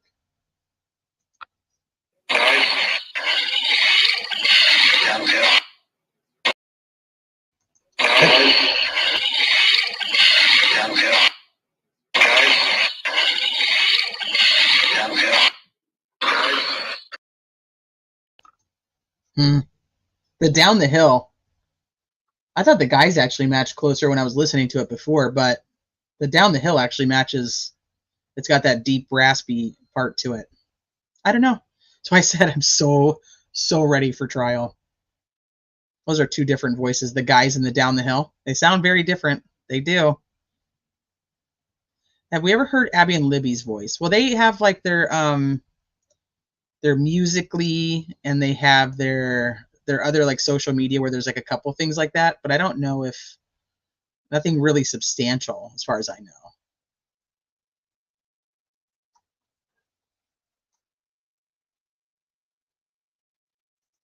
We'll hear those recorded jail calls, I'm sure. Those are there, and hopefully the rest of us at some point too. And the interrogations or interviews, depending on which camp you're in there. Hi, Nancy. The guys down the hill part sounds very. That was Brad Holder versus BG. Yes, thank you for sending that. I appreciate it. It's on my computer somewhere. I don't know where the hell I put it. So many what ifs. Oh, goodness. I don't know. All right, so I got a couple things to do. There's apparently other videos where Brad Holder's saying guys, so I'm gonna go try to find those on TikTok, and then I got to figure out what document it says that the bullet at the crime scene was a Winchester, because I swear I didn't make that up in my brain. Like I had a document that said it somewhere, but I'm gonna prove it to myself and to really just to myself so I can find it. But other than that, I don't know if anybody's still live. I did not plan on being on here this long. This was supposed to be a short live. So let me see what's going on in the Delphi world today.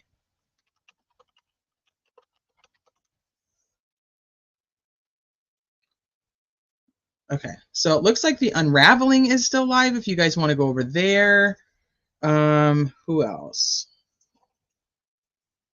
Who else is live on Delphi? If you're interested in Sebastian Rogers and Madeline Soto case updates, my friend ATS News is live on that. I don't see anybody else live on Delphi. If somebody else is, you guys can drop it in chat. The ISP forensic report referenced Blazer and Winchester, but I've never seen LA report stating which brand was at the crime scene. Okay, see, you're pulling a Sluithy on me here too. She said the same thing, but I swear in my brain, Tom, I saw it and I talked about it on a live, and I cannot for the life of me. We went through the reports earlier, and I swear I swear there was another one that said that the one at the crime scene was a Winchester. I remember talking about it on a live. I remember saying, well, that's weird that these two are Winchesters. And I remember saying, could they not tell if they're from the same batch? When we were talking, I don't know. Maybe I'm just having a total brain fart. Maybe I have that in my brain and now it's stuck there. But I'm going to prove it to myself and to you guys one way or the other, whether I am right or I am wrong. So we know the one in the box, in the keepsake box, is a Winchester. We know all the ones from the gun and the magazines are Blazers. So we're just missing what is the brand that was found at the crime scene. And if that's anywhere in a document or if I literally just made that up in my brain. Got to go chase Sluithy, see how many copies she's selling. Yeah, get your 10%. You've read and summarized everything. See, that's right. So you're pulling a Sluithy. I mean, she said the same thing. You know what? We checked the PCAs too. Yeah, no, you guys are probably, Tom and Sluithy are probably right. And in my brain, maybe I was thinking if they could. Like I said, that was a months ago live, so there's so much that's happened since then that it's very possible. But we know for sure the one in the keepsake is a Winchester. The ones in the magazine and recovered from the gun are Blazer. And essentially, like I said, we just don't know what the one at the crime scene was. But you guys go enjoy the rest of your Friday. If you guys are interested in coming back for Karen Reed, I'm probably going to do... Oh, you know what? Maybe I won't be able to do it tonight. I might have to actually do it tomorrow because now my daughter's coming home from gymnastics at 7 instead of 8. So I will probably end up doing Karen Reed tomorrow. So if you guys are going to do Karen Reed, or you're into Karen Reed, I'll schedule the live for tomorrow afternoon. I'm going to say it's probably not a long one, but just one to, they have selected the jury. They've seated the jury and the alternates that they wanted. They've gone through their motions hearings, and opening statements are starting Monday in Karen Reed's case. So if you're interested in that, I'm going to do a little mini recap, and we're just going to go through the critical timeline and then talk a little bit about what's happened the last week or so in the motions hearings and so on. But go enjoy the rest of your Friday. I will see you guys mañana if you want to talk Karen Reed. And I thank you guys for being here, as I know you have thousands of other places that you could spend your day, and yet you choose to spend your time with me. Thank you, thank you, thank you. I appreciate each of you. I will see you guys tomorrow.